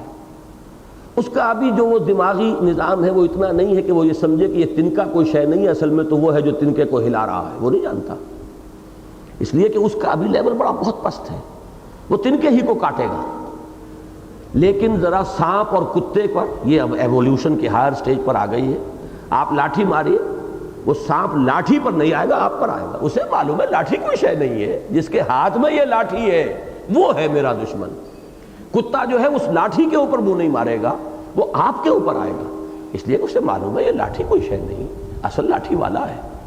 اسی طرح سمجھ لیجئے اس کائنات میں ایک ہے بہت بڑا لاٹھی والا، اور یہ سب جو کچھ ہے ذرائع، وسائل و اسباب، یہ سب در حقیقت اس کے ہاتھ میں ہے. قبضہ قدرت جس کو ہم کہتے ہیں، اس کے قبضہ قدرت میں ہے یہ پورا سلسلہ اسباب و علل. لہذا فاعل حقیقی تو اس کے سوا کوئی نہیں، مؤثر حقیقی تو اس کے سوا کوئی نہیں. اور اس سے آپ کا رشتہ اگر دوستی کا قائم ہو گیا ہے تو تسلیم و رضا کہ ہر چہ ساقی ماریخت عین الطافس نہ شود نصیب دشمن کے شود ہلا کے تیغت سر دوستہ سلامت کے تو خنجر آزمائی. یہ اس کا منطقی نتیجہ ہے. باقی یہ ہے کہ یہ اسباب جو دنیا کے ہیں درمیان کے، ظاہر بات ہے کہ لاٹھی ہی پر قیاس نہ کیجئے. ایک شخص نے آپ کو گولی ماری ہے، وہ قصاص قانون اس کا نظام اپنی جگہ پر رہے گا، اس کی نفی نہیں. اب آئیے دوسری بات، یہ میں نے عرض کیا جو کچھ وارد ہو رہا ہے اس کے اعتبار سے. اب دو پہلو، دو اعتبارات سے جو کچھ انسان سے صادر ہو رہا ہے، وہ صادر ہونے والے اعمال کے ضمن میں پہلی بات وَأَطِيعُوا اللَّهَ وَأَطِيعُوا الرَّسُولَ فَإِن تَوَلَّيْتُمْ فَإِنَّمَا عَلَىٰ رَسُولِنَا الْبَلَاغُ الْمُبِينُ. اور اطاعت کرو اللہ کی اور اطاعت کرو اس کے رسول کی صلی اللہ علیہ وسلم. اور اگر تم نے رخ موڑ لیا، اعراض کیا، انکار کیا، پیٹھ موڑ لی، تو جان لو اللہ کے ذمے، اللہ کے رسول کے ذمے سوائے صاف صاف پہنچا دینے کے اور کوئی ذمہ داری نہیں۔ وہ بریء الذمہ ہو گیا ہے، اس نے بات تم تک پہنچا دی، اب تم جانو اور تمہارا رب، اب حساب کتاب اس نے لینا ہے۔ یہاں کیا بات آئی؟ اطاعت، اللہ کو مانا، رسول کو مانا تو اطاعت لازم۔ اب جو کچھ آپ کے اعضاء و جوارح سے صادر ہو وہ اللہ کے اور رسول کی اطاعت کے سانچے میں ڈھل کر صادر ہونا چاہیے۔ مجھے وہ شعر یاد آیا ہے، فانی کا ہے، بدایونی کا، کہ فانی تیرے عمل ہمتن جبر ہی سہی، سانچے میں اختیار کے ڈھالے ہوئے تو ہیں۔ میں اس کے برعکس بات کہہ رہا ہوں، اللہ نے ہمیں اختیار دیا ہے، اما شاکرم و اما کفورا۔ اللہ نے اختیار دیا ایک دعوت میں، آپ کو شراب بھی پیش کی جا رہی ہے، آپ کے پاس چوائس ہے کہ آپ وہ نہ لیں اور کوئی آپ شربت منگا لیں، لیکن یہ چوائس آپ کا ہے۔ لیکن ایمان کا تقاضا کیا ہے؟ آپ کا یہ چوائس اللہ کی اطاعت کے اندر ڈھل جائے۔ اگر یہ ڈھلا نہیں ہے اطاعت کے اندر تو پھر ایمان کہاں ہے؟ دھوکہ ہے، فریب ہے، دعویٰ ہے، دعویٰ بلا دلیل ہے۔ ما آمن بالقرآن من استحل محارمہ، جس شخص نے قرآن کی حرام کردہ کسی شے کو حلال ٹھہرا لیا اس کا قرآن پر کوئی ایمان نہیں۔ کل امتی یدخلون الجنۃ الا من ابا، حضور نے فرمایا میری پوری امت جنت میں جائے گی سوائے اس کے جو خود انکار کر دے۔ قیل ومن ابا، سوال کیا حضور کون شخص انکار کرے گا؟ قال من اطاعنی دخل الجنہ ومن عصانی فقد ابا، جو میری اطاعت کرے گا وہ جنت میں داخل ہو جائے گا، جو میری معصیت کرے گا، نافرمانی کرے گا، اس نے گویا کہ جنت میں داخل ہونے سے خود انکار کر دیا۔ اب یہ جنت میں داخلہ جو ہے اللہ اور اس کے رسول کی اطاعت کے راستے سے ہوگا۔ میرے ہاتھ سے کوئی حرکت سرزد نہ ہو جو اللہ اور اس کے رسول کی اطاعت کے سانچے میں ڈھلی ہوئی نہ ہو، میری زبان سے کوئی لفظ صادر نہ ہو جو اللہ اور اس کے رسول کی اجازت کے خلاف ہو، میرے پاؤں کسی ایسے راستے پر حرکت نہ کریں کہ جن پر چلنا اللہ کے اور اس کے رسول کو پسند نہ ہو۔ اگر میرا پورا وجود اس اطاعت کے سانچے میں نہیں ڈھلا تو اس کے معنی یہ ہے کہ ایمان کا ثمرہ، ایمان کا نتیجہ، ایمان کا لازمی اور منطقی جو تقاضا ہے وہ پورا نہیں ہوا۔ اس اطاعت کے لفظ کو بھی ذرا آج تھوڑا سا میں چاہتا ہوں کہ گہرائی میں سمجھ لیجئے، اس کا مادہ ہی طوع ہے۔ طوع ایک اطاعت جبری ہوتی ہے، اس پر لفظ اطاعت کا اطلاق ہی نہیں ہوگا، مجازن کہیں گے آپ۔ ہم انگریز کی اطاعت کرتے تھے، اطاعت نہیں کرتے تھے، اس لیے کہ اطاعت کے اندر طوع کا مادہ ہے۔ طوع کہتے ہی ہیں برضا و رغبت کسی کام کو کرنا، طوعا و کرہا۔ قرآن مجید میں آیا ہے نا، سورہ آل عمران میں آیت نمبر 83، وَلَهُ أَسْلَمَ مَنْ فِي السَّمَاوَاتِ وَالْأَرْضِ طَوْعًا وَكَرْهًا، جو کچھ آسمان اور زمین میں ہے اللہ کے سامنے سر اطاعت خم کیے ہوئے ہے، چاہے طوعاً یا کرہن، چاہے جبرن، چاہے اپنی خوشی سے اور اپنی مرضی سے۔ اسی کو فرمایا گیا، وہ آیت سجدہ ہے اس لیے میں وہ الفاظ نہیں سنا رہا آپ کو، سورہ رعد میں فرمایا اللہ کے لیے سربسجود ہے ہر شے جو آسمانوں اور زمین میں ہے، طوعاً و کرہا، چاہے دلی آمادگی سے اور چاہے مجبوری سے۔ اسی کو فرمایا سورہ توبہ میں، قُلْ أَنفِقُوا طَوْعًا أَوْ كَرْهًا لَن يُتَقَبَّلَ مِنكُمْ، منافقین سے کہا گیا اب چاہے تم اپنی رضامندی سے خرچ کرو اور چاہے مجبوری کو خرچ کرو، اللہ تمہارے نفقات جو ہیں ان کو قبول نہیں فرمائے گا۔ اور سب سے پیارا مضمون آیا ہے سورہ حامیم السجدہ میں آیت نمبر 11، اللہ نے آسمان اور زمین کو پیدا کر کے پھر فرمایا فَقَالَ لَهَا وَلِلْأَرْضِ ائْتِيَا طَوْعًا أَوْ كَرْهًا قَالَتَا أَتَيْنَا طَاعِينَ، اللہ نے فرمایا آسمان اور زمین سے حاضر ہو جاؤ، چاہے دلی آمادگی سے برضا و رغبت اور چاہے مجبوراً، دونوں نے کہا ہم حاضر ہیں پوری دلی آمادگی سے۔ اتینا طاعین، یہ تعبیر ہے اس کی۔ تو یہ ہے ایمان کا دوسرا تقاضا۔ یہ کس اعتبار سے ہے؟ وہ اعمال جو ہمارے اعضاء اور جوارح سے صادر ہو رہے، اطاعت اسی میں ہوگی نا۔ ہمارے بھی بدن کا ایک حصہ وہ ہے جسے ہم فزیولوجی میں کہتے ہیں آٹونومس نروس سسٹم، وہ ہمارے اختیار میں نہیں ہے۔ میرے دل کی حرکت میرے اختیار میں نہیں ہے، میری عطلیوں کی حرکت میرے اختیار میں نہیں ہے، میرے بالوں کا یہ بڑھنا یہ میرے اختیار میں نہیں ہے۔ جہاں اختیار آ گیا ہے میں اس کو اٹھاؤں یا نہ اٹھاؤں، بس یہ دیکھنا ہوگا کہ یہ جائز ہے کہ ناجائز، میں یہ پیسہ لوں یا نہ لوں، جہاں میرا اختیار ہے وہاں اطاعت کا معاملہ آ جائے گا کہ آپ کا یہ اختیار، یوں کہیے، میں اس کے لیے یہ تعبیر کیا کرتا ہوں کہ اپنے اس اختیار کو اپنی مرضی سے اللہ کے قدموں میں ڈال دینا۔ اللہ کا دیا ہوا اختیار ہے، اللہ نے عطا کیا ہے، اللہ چاہتا تو ہمیں بالکل مجبور بنا دیتا، کوئی اختیار نہ دیتا، جیسے جمادات، نباتات، یہ سب مجبور ہیں، لیکن انسان کو اختیار دیا۔ اللہ کا عطا کردہ اختیار اپنی مرضی کو بروئے کار لا کر اس کے قدموں میں رکھ دیا جائے کہ ہم حاضر ہیں، جو تیری مرضی، جو تیرا حکم، جو تیرا فرمان، جو تو نے جائز کیا اس پر اکتفا کریں گے، جس کو تو نے ناجائز کہا اس کی طرف دیکھیں گے بھی نہیں۔ یہ جب ہے ایاک نعبد و ایاک نستعین، یہ گویا کہ ہم نے اللہ کا عطا کردہ اختیار اپنے اسی اختیار کو بروئے کار لاتے ہوئے خود اللہ کے حوالے کر دیا۔ سبمیشن، خود ہم نے اپنے آپ کو اللہ کے قدموں میں ڈال دیا، بچھا دیا اللہ کے سامنے کہ جو تیرا حکم ہم حاضر ہیں۔ اتینا طائعین، پروردگار ہم حاضر ہیں بالکل برضا و رغبت، اپنے دلی آمادگی کے ساتھ۔ یہ ایمان کا دوسرا نتیجہ ہوا، لیکن یہ کن چیزوں میں ہے جو ہم سے صادر ہو رہے ہیں۔ اب نمبر 3، یہ بھی وہ صادر ہونے والے اعمال میں نتیجہ ہے ایمان کا، اور وہ نتیجہ کیا ہے؟ توکل۔ توکل صرف اللہ پر۔ یہاں پھر وہی بات آئے گی، یہ عالم اسباب ہے، اللہ تعالیٰ نے یہاں کے پورے نظام کو اسباب و علل اور اس کے نتائج و عواقب، کاز اینڈ ایفیکٹ جسے آپ کہتے ہیں انگریزی میں، اس کے اندر جکڑا ہوا ہے۔ آپ پانی پیتے ہیں، پیاس بجھ جاتی ہے، گویا کہ پانی میں پیاس بجھانے کی تاثیر ہے۔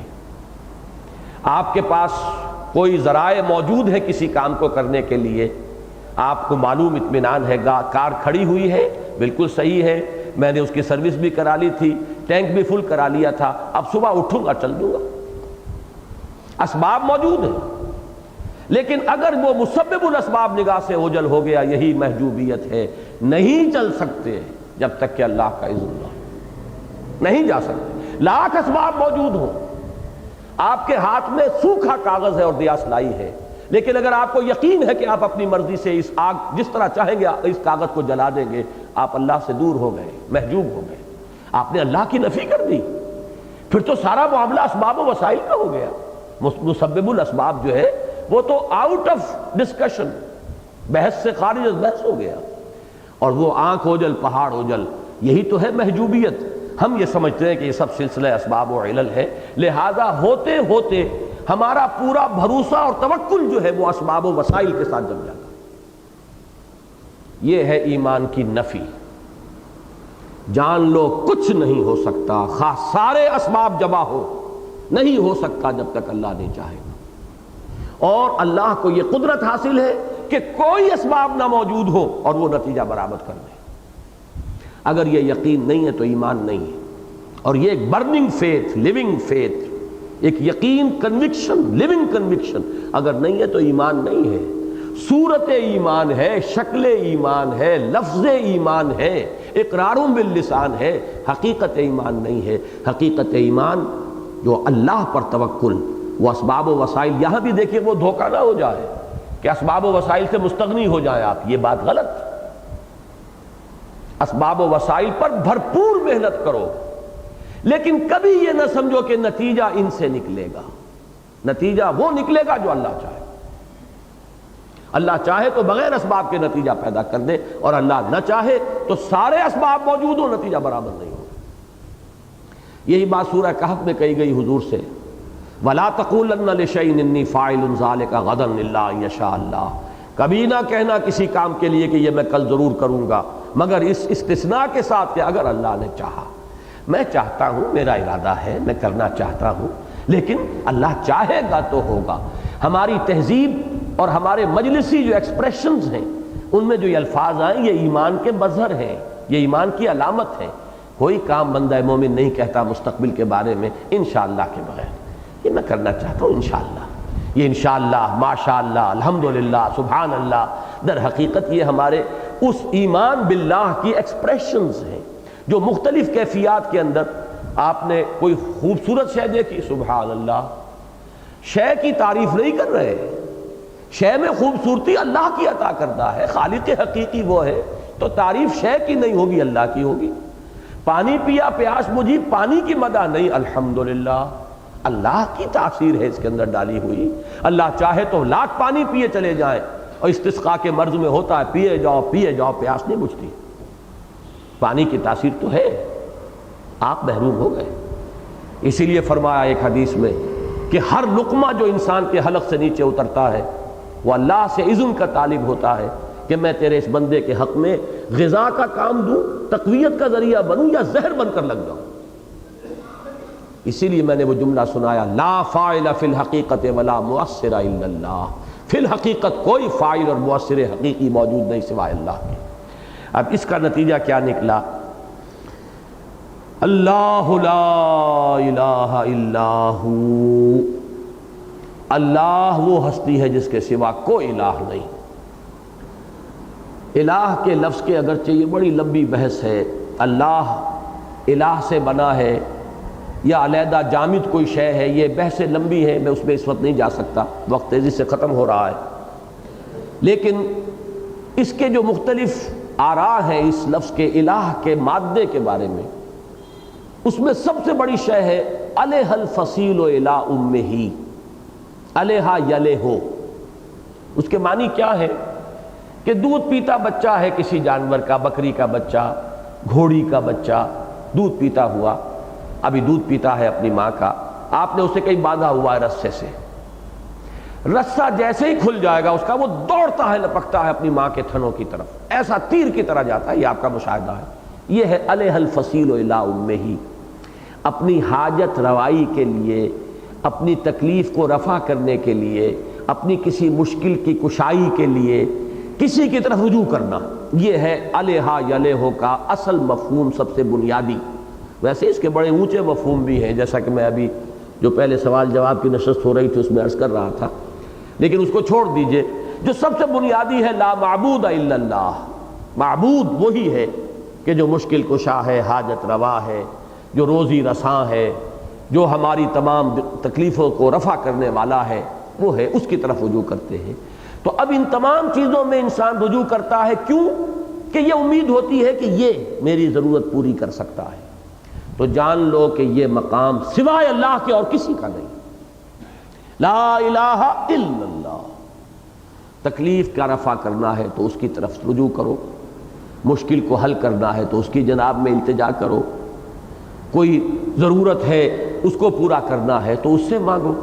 فرمایا کہ اگر جوتی باندھنے کا تسمہ بھی درکار ہے تو اللہ سے مانگو، کیوں کسی اور کے آگے ہاتھ پھیلاتے ہو؟ کیوں اپنی عزت نفس، اپنے شرف انسانیت کو دھتیلی پر رکھ کر کسی اور کے سامنے پیش کرتے ہو؟ وہ چاہے گا تو ٹھوکر مارے گا اور تمہاری پوری عزت جو ہے وہ گلی میں پڑی ہوئی ہوگی۔ اس سے کیوں نہیں مانگتے؟ جس کے قبضہ قدرت میں ہے پوری کائنات، اس کی طرف رجوع کیوں نہیں کرتے؟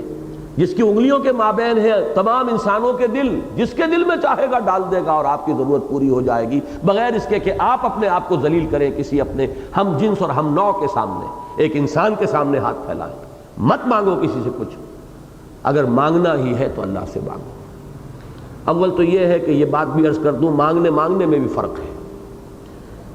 معرفت کے مراتب ہیں، ایک مقام وہ ہے جہاں سوائے ہدایت اور استقامت اور مغفرت اور رحمت کے اور کچھ نہیں مانگ سکتا انسان۔ کیا مانگوں؟ اللہ مجھ سے زیادہ جانتا ہے میری ضرورت کیا ہے، میں کیا بتاؤں؟ میں مانگوں گا یہ دے دے یا یہ کر دے، کیا پتا وہ شے میرے حق میں مفید ہی نہ ہو۔ عسیٰ ان تحبوا شیئا وہو شر لکم، عسیٰ ان تکرہوا شیئا وہو خیر لکم۔ میں کہوں گا اس سے مجھے بچا دے، میں بے وقوف اپنے فائدے پر لات مار رہا ہوں، ہو سکتا ہے کہ یہ میرے خیر کے اندر ہو، تو کیا مانگوں؟ زبان بند ہو جائے گی، کچھ نہیں مانگے گا انسان سوائے پروردگار ہدایت دے، رب زدنی علما، پروردگار علم میں اور اضافہ فرما، پروردگار معرفت کی اور گہرائی عطا فرما، پروردگار استقامت عطا فرما، پروردگار کوئی خطائیں جو ہوئی ہیں معاف فرما دے۔ سوائے اس کے کچھ نہیں مانگ سکتا وہ شخص جو یہ جانتا ہے کہ میری ضروریات سے میرا وہ پروردگار مجھ سے زیادہ واقف ہے، مجھے تو پتہ بھی نہیں کہ مجھے کس شے کی ضرورت ہے، وہ جانتا ہے۔ مجھے معلوم نہیں کس شے میں میرا خیر ہے، کس شے میں میرا شر ہے۔ واللہ یعلم وانتم لا تعلمون، تو مانگو کیا؟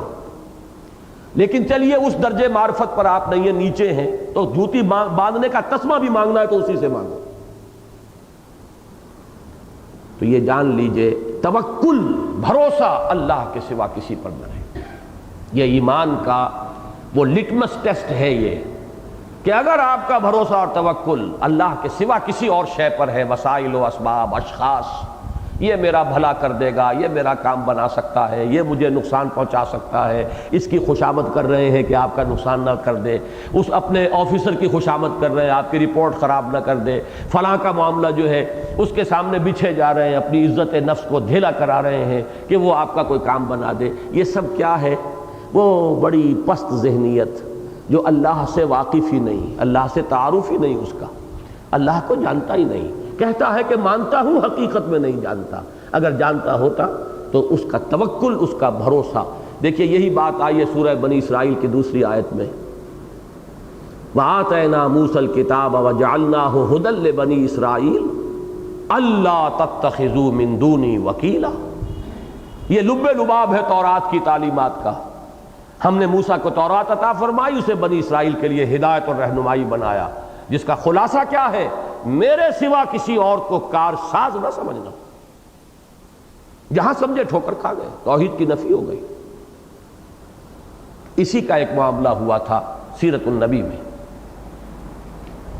غزوہ حنین کے موقع پر مسلمانوں میں سے کسی کو یہ خیال آ گیا، کسی ایک آدھ کو آیا ہوگا، چند کو آ گیا ہوگا، ظاہر بات ہے یہ خیال محمد الرسول اللہ کو نہیں آ سکتا، ابو بکر یا عمر کو نہیں آ سکتا رضی اللہ تعالی عنہم وصلی اللہ علیہ وسلم۔ خیال یہ آ گیا کہ کبھی ہم 313 ہوتے تھے تو ہم نے مار نہیں کھائی، آج تو ہم 12,000 ہیں۔ 12,000، 10,000 تھے جب مکے میں داخل ہوئے ہیں، اور جو مکے میں ایمان لائے طلقاء، اور کچھ وہ لوگ بھی جو ایمان نہیں لائے تھے لیکن وہ بھی اب شامل ہو گئے، اس لیے کہ رعایا ہے اب تو مسلمانوں کے مطیع 12,000 کا لشکر۔ لیکن کیا ہوا؟ وَيَوْمَ حُنَيْنٍ إِذْ أَعْجَبَتْكُمْ كَثْرَتُكُمْ، یاد کرو ذرا حنین کے دن کو جب کہ تمہیں اپنی کثرت پر ناز ہو گیا تھا، وسائل و اسباب پر۔ نتیجہ کیا نکلا؟ زمین اپنی تمام وسعتوں کے باوجود تم پر تنگ ہو گئی۔ جب حوازن کے تیر اندازوں کی طرف سے وہ والیز آئی ہیں، تیروں کی بوچھاڑیں، وہ پہاڑوں میں چھپے ہوئے تھے، جیسے ہی درے میں داخل ہوئے وادی میں مسلمان، وہ جو تیروں کے آئے ہیں، بارش تیروں کی، بھگدڑ مچ گئی۔ یہاں تک کہ بعض روایات میں تو 30-40 کی فگر آتی ہے، بعض میں یہ ہے کہ 300-400 صرف رہ گئے حضور کے ساتھ، باقی سب ادھر ادھر تتر بتر۔ حضور پھر خود اترے ہیں اپنے سواری سے، علم اپنے ہاتھ میں لیا، رجز پڑھا، انا النبی لا کذب انا ابن عبد المطلب، میں نبی ہوں اور اس میں کوئی جھوٹ نہیں ہے، 12,000 میرا ساتھ دے تب بھی نبی ہوں، اور کوئی میرا ساتھ نہ دے تب بھی نبی۔ میری نبوت جو ہے وہ کسی کثرت و قلت کے اوپر اس کا دار و مدار نہیں، اور میں میدان میں موجود ہوں۔ پھر آپ نے پکارا، الی عباد اللہ، الی یا اصحاب البدر، الی یا اصحاب الشجرہ، اے وہ لوگوں جنہوں نے مجھ سے بیعت کی تھی درخت کے نیچے، کہاں جا رہے ہو؟ آؤ لپکو میری طرف۔ اے وہ لوگوں جو بدر میں میرے ساتھ تھے، کہاں ہو؟ آؤ میری طرف۔ پھر لوگ جمع ہوئے، لیکن اللہ نے ایک نقشہ دکھا دیا کہ وسائل و اسباب پر تمہارا تکیہ۔ لیکن اس میں بھی جیسے میں نے اس میں عرض کیا تھا کہ جو کچھ وارد ہو رہا ہے اس میں مشیت اذن اور اذن رب کو دیکھو، لیکن اس کا یہ مطلب نہیں کہ درمیانی سلسلوں کی نفی کر دو۔ مجرم جو ہے ان کے جرم کی سزا دی جائے گی، انتقام ہوگا، قصاص ہوگا، بدلہ ہوگا، سب نظام وہ دنیا کا رہے گا، لیکن جان لو کہ کوئی شے نہیں آ سکتی تھی اگر اذن رب نہ ہوتا۔ اسی طریقے سے کوئی کام نہیں ہو سکتا جب تک اللہ نہ چاہے، چاہے کتنے ہی اسباب و وسائل ہو جائیں، اور اللہ قادر مطلق ہے، وہ محتاج نہیں ہے اسباب و وسائل کا، وہ جب چاہے بغیر اسباب و وسائل کے نتیجہ برآمد کر دے، لیکن اس کے یہ معنی نہیں ہے کہ آپ اسباب سے مستغنی ہو جائیں۔ اعدوا لهم ما استطعتم، اپنے حد امکان تک کوشش کرو اسباب و وسائل فراہم کرو، اس لیے کہ یہ دنیا اللہ نے بنائی ہے اسباب و وسائل کے ساتھ، اگرچہ وہ خود ان اسباب و وسائل کا قیدی نہیں ہو گیا ہے معاذ اللہ، اس کے ہاتھ بند نہیں گئے ہیں، لیکن یہ کہ دنیا کا نظام اس نے عام طور پر انہی اسباب و وسائل کے ساتھ وابستہ کیا ہے۔ جب چاہے وہ اسباب و وسائل کے سلسلے کو توڑ کر اور پھوڑ کر اپنی مشیت خصوصی کو ظاہر کر دے، یہ اس کا اختیار ہر وقت موجود ہے، لیکن یہ کہ عام طور پر اور ہر روز وہ ایسا نہیں کرتا۔ اگر ایسا کرتا تو no science could be possible, science تو ہو ہی نہیں سکتی تھی۔ یہ قوانین طبیعیات، ان کی یہ ساری دریافت اور ان کے یہ استعمالات اور ایکسپلائٹیشن، یہ سب اس کا مطلب یہ ہے کہ جنرلی جو رول ہے وہ یہی ہے کہ اسباب و وسائل کے ساتھ یہ کائنات چل رہی ہے۔ اسی سے ہم دھوکہ کھا جاتے ہیں، اللہ کو معطل کر کے بٹھا دیتے ہیں ایک طرف، اور اسباب و وسائل ہی پر بھروسہ اور اسباب و وسائل ہی کے ساتھ وابستہ، اور تمام چیزوں کو بھی انہی کی طرف منسوب کر دیتے ہیں۔ ذہن میں رکھیے اللہ کو، جو کچھ آ رہا ہے مسبب الاسباب کو دیکھ لیجئے کہ مشیت اس کی ہے، چاہے کسی ذریعے سے آیا ہو۔ دیکھیے ایک عجیب بات اور بتا دوں آپ کو میں، قرآن مجید میں فتنے کی 3 نسبتیں آئی ہیں۔ ابو جہل مار رہا ہے حضرت سمیہ کو، حضرت یاسر کو، یہ بھی کہا کہ ابو جہل نے فتنے میں ڈالا، ان الذین فتنوا المؤمنین والمؤمنات ثم لم یتوبوا، بے شک وہ لوگ کہ جو اہل ایمان مردوں اور عورتوں کو فتنے میں ڈالتے ہیں۔ لیکن فتنہ اصلاً کس کی طرف سے؟ اللہ کی طرف سے۔ اللہ چاہے تو ابھی ابو جہل کا ہاتھ شل ہو جائے، ابو جہل کے ہاتھ کٹ جائے، کچھ نہ کر سکے وہ۔ یہ اذن تو اسے اللہ کی طرف سے ملا ہوا ہے کہ میرے بندے کو آزما لو جتنا آزمانا ہے، ٹھوک بجا کر دیکھ لو، اس کے صبر اور استقامت کا امتحان لے لو جتنا لینا ہے۔ لہذا فتنے کی نسبت اللہ کی طرف سے ہے۔ وَمِنَ النَّاسِ مَن يَقُولُ آمَنَّا بِاللَّهِ فَإِذَا أُوذِيَ فِي اللَّهِ جَعَلَ فِتْنَةَ النَّاسِ كَعَذَابِ اللَّهِ، اور اس میں فرمایا فَتَنَّا وَلَقَدْ فَتَنَّا الَّذِينَ مِن قَبْلِهِمْ فَلَيَعْلَمَنَّ اللَّهُ الَّذِينَ آمَنُوا وَلَيَعْلَمَنَّ الْمُنَافِقِينَ۔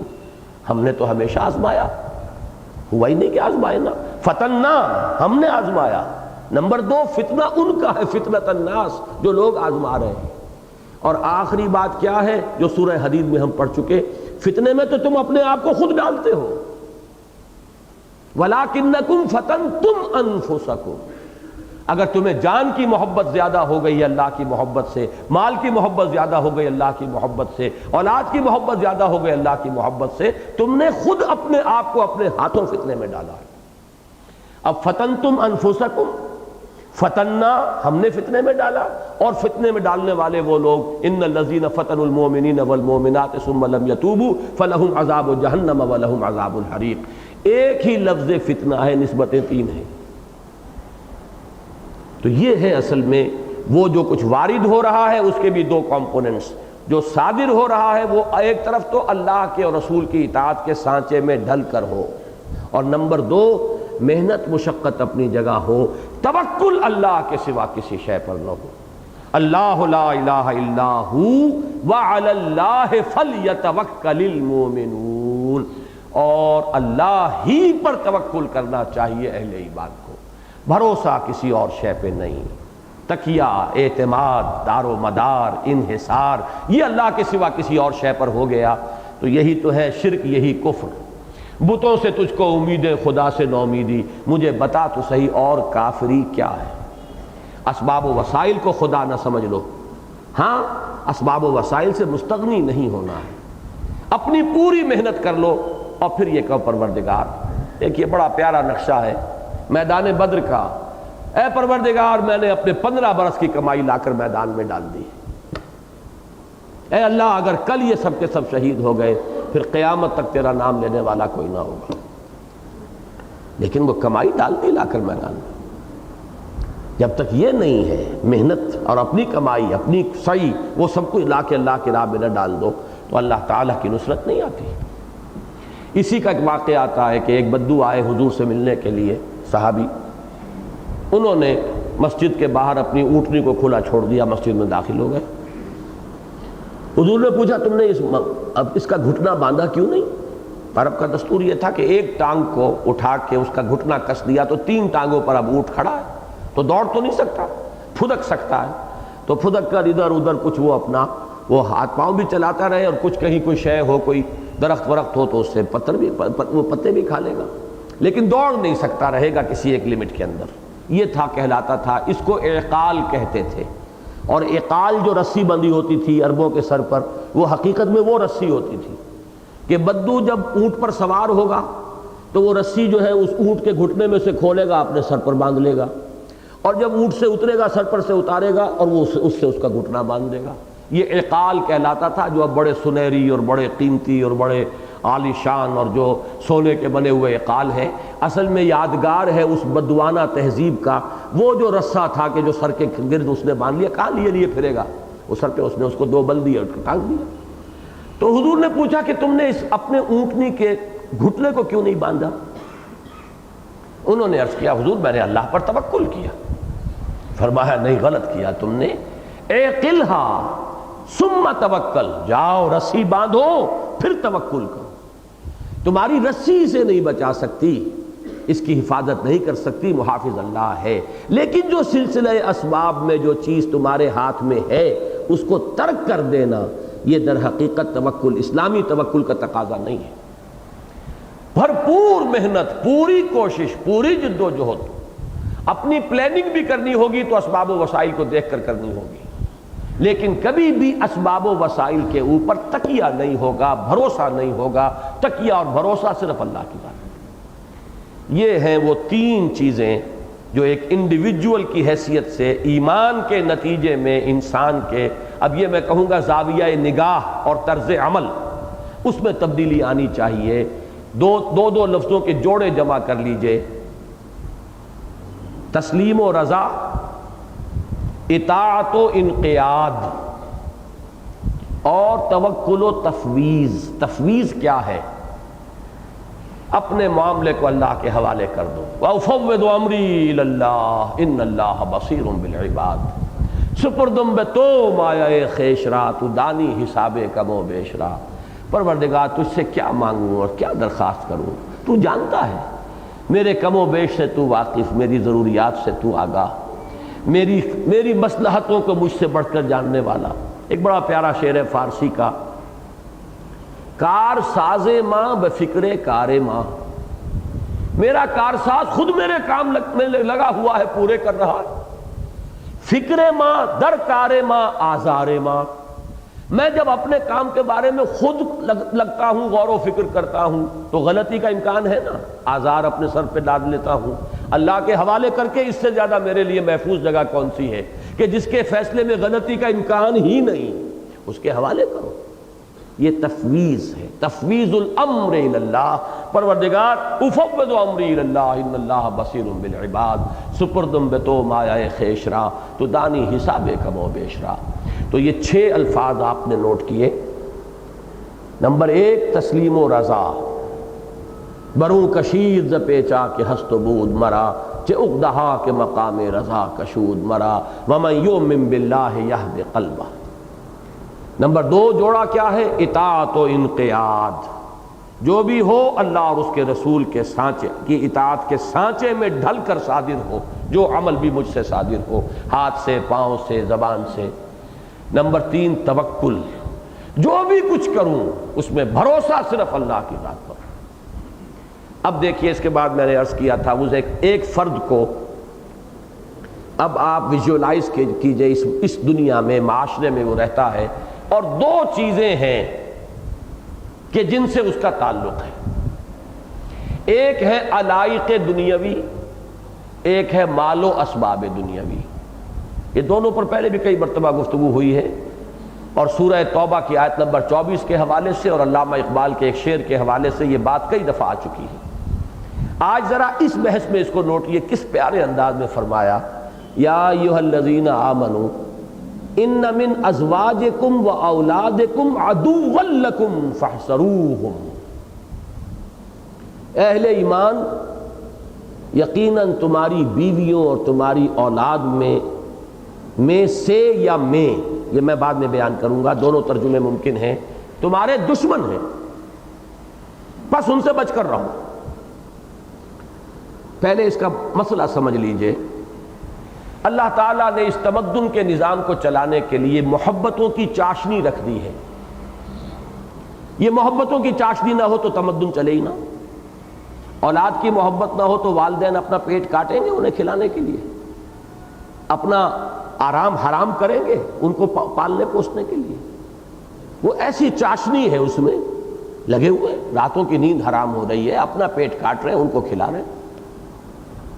اپنے تن کے اوپر اچھا کپڑا ہو یا نہ ہو بچوں کو کپڑے اچھے بنا کے دینے.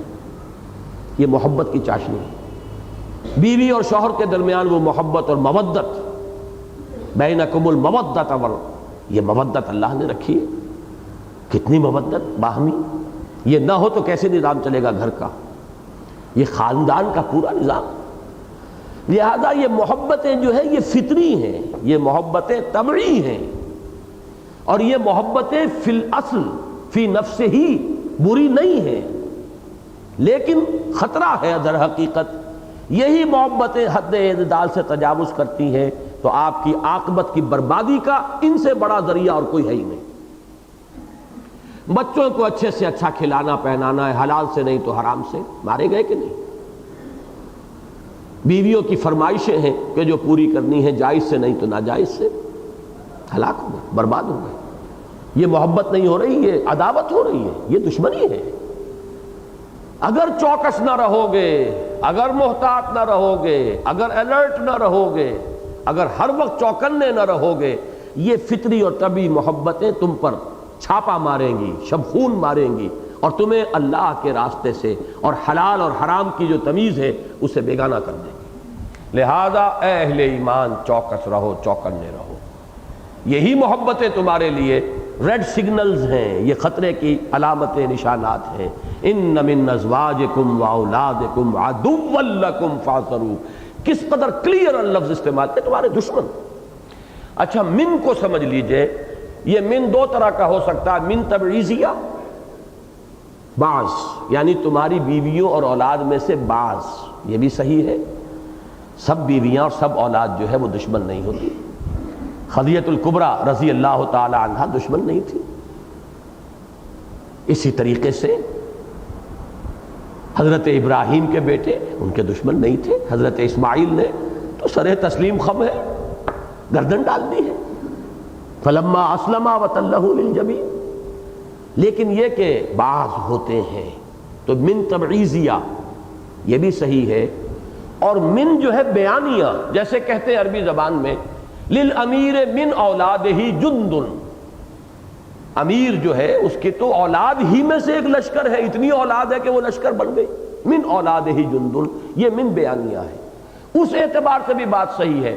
پوٹینشل ڈینجر ہر شخص کے لیے ہر وقت موجود ہے. if you don't keep on guard، اگر اپنی حفاظت کے لیے چوکس اور چوکنے نہیں رہو گے، پتہ نہیں کس وقت یہ طبعی محبت جو ہے تمہارے قدموں کو ہلا دے. لہذا یہ من تبعیضیہ بھی صحیح ہے اور من بیانیہ بھی صحیح ہے. یا ایھا الذین آمنوا ان من ازواجکم واولادکم عدوا لکم فاحذروہم. حذر کہتے ہیں بچاؤ کو، بچ کر رہو. بی آن دی گارڈ، حفاظت کرو اپنی.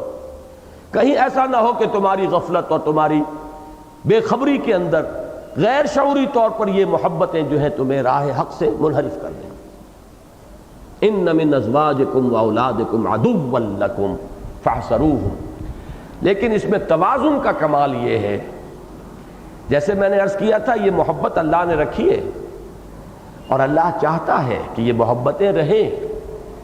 اللہ تعالیٰ گھر کی زندگی کے اندر چاہتا ہے محبت کی چاشنی ہو.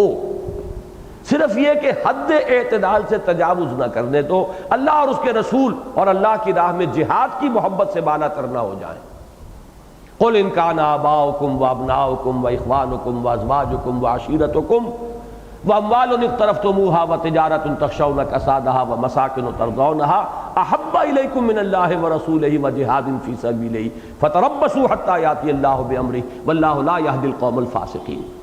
ان 5 محبتیں اور 3 محبتیں مال و اسباب دنیاوی کی، انہیں اللہ اور اس کے رسول کی محبت، اللہ کی راہ میں جہاد کی محبت سے نیچے نیچے رکھو. یہ ہے ہدایت، یہ ہے توحید. اور بالا تر ہو گئی یہی کفر، یہی شرک، یہی گمراہی، یہی بربادی، یہی گویا کہ تمہاری عاقبت کی تباہی. لیکن گھر کی زندگی میں دیکھیے 3 الفاظ آئے ہیں اب بیلنس کرنے کے لیے وَإِن تَعْفُوا وَتَصْفَحُوا وَتَغْفِرُوا، اگر تم معاف کرتے رہو اور چشم پوشی سے کام لو اور ڈھانپتے رہو، کور کرتے رہو، یہ میں ابھی وضاحت کر دوں گا۔ 3 الفاظ۔ اعفاء کے معنی ہے رسی ڈھیلی کرنا، چھوڑ دینا، ہر وقت جو ہے کسے رکھنا نہیں ہے، ہر وقت کی روک ٹوک نہیں ہے، کوئی ڈھیل بھی دو، معاف بھی کرو۔ اعفاء کے معنی اب یہاں نوٹ کر لیجئے، اعف اللحا، داڑھی بڑھاؤ، داڑھی کو چھوڑ دو، داڑھی کو چلنے دو۔ عفو کے معنی یہی ہے، روک ٹوک نہ ہو، چلنے دو۔ وَإِن تَعْفُوا، اگر تم معاف کرتے رہو، ڈھیل دیتے رہو۔ وَتَصْفَحُوا، صفحہ کہتے ہیں، یہ صفحہ ہے، ایک ورق ہے، 2 صفحے ہیں، یہ صفحہ ایک رخ کو کہتے ہیں۔ صفحہ جمیل اس کو کہتے ہیں کہ انسان نے دیکھا کہ بیٹا یہ غلط حرکت کر رہا ہے، ذرا اپنا رخ موڑ لیا، دیکھا ہی نہیں، یعنی دیکھے کو اندیکھا کر دیا۔ چشم پوشی اسے کہتے ہیں، آپ چشم پوشی سے کام لو، گویا کہ آپ نے دیکھا ہی نہیں۔ 10 دفعہ آپ نے ٹوکا ہے تو کچھ مرتبہ ٹوکیے نہیں، ورنہ ڈھیٹ ہو جائے گا، اور یہ ڈھٹائی جو ہے یہ پھر آئندہ اصلاح کے راستے میں رکاوٹ بن جائے گی۔ یہ ہے فصفحوا الصفح الجمیل، یہ صفح جمیل ہے، ایسے ہو جانا جیسے دیکھا ہی نہیں، یہ چشم پوشی۔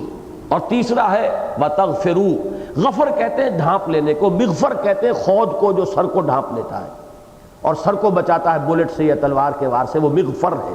تو غفر کے معنی ڈھانپ لینا، کسی کی خطا کی پردہ پوشی کرنا، پردہ پوشی صحیح ترین لفظ ہے مغفرت کے لیے۔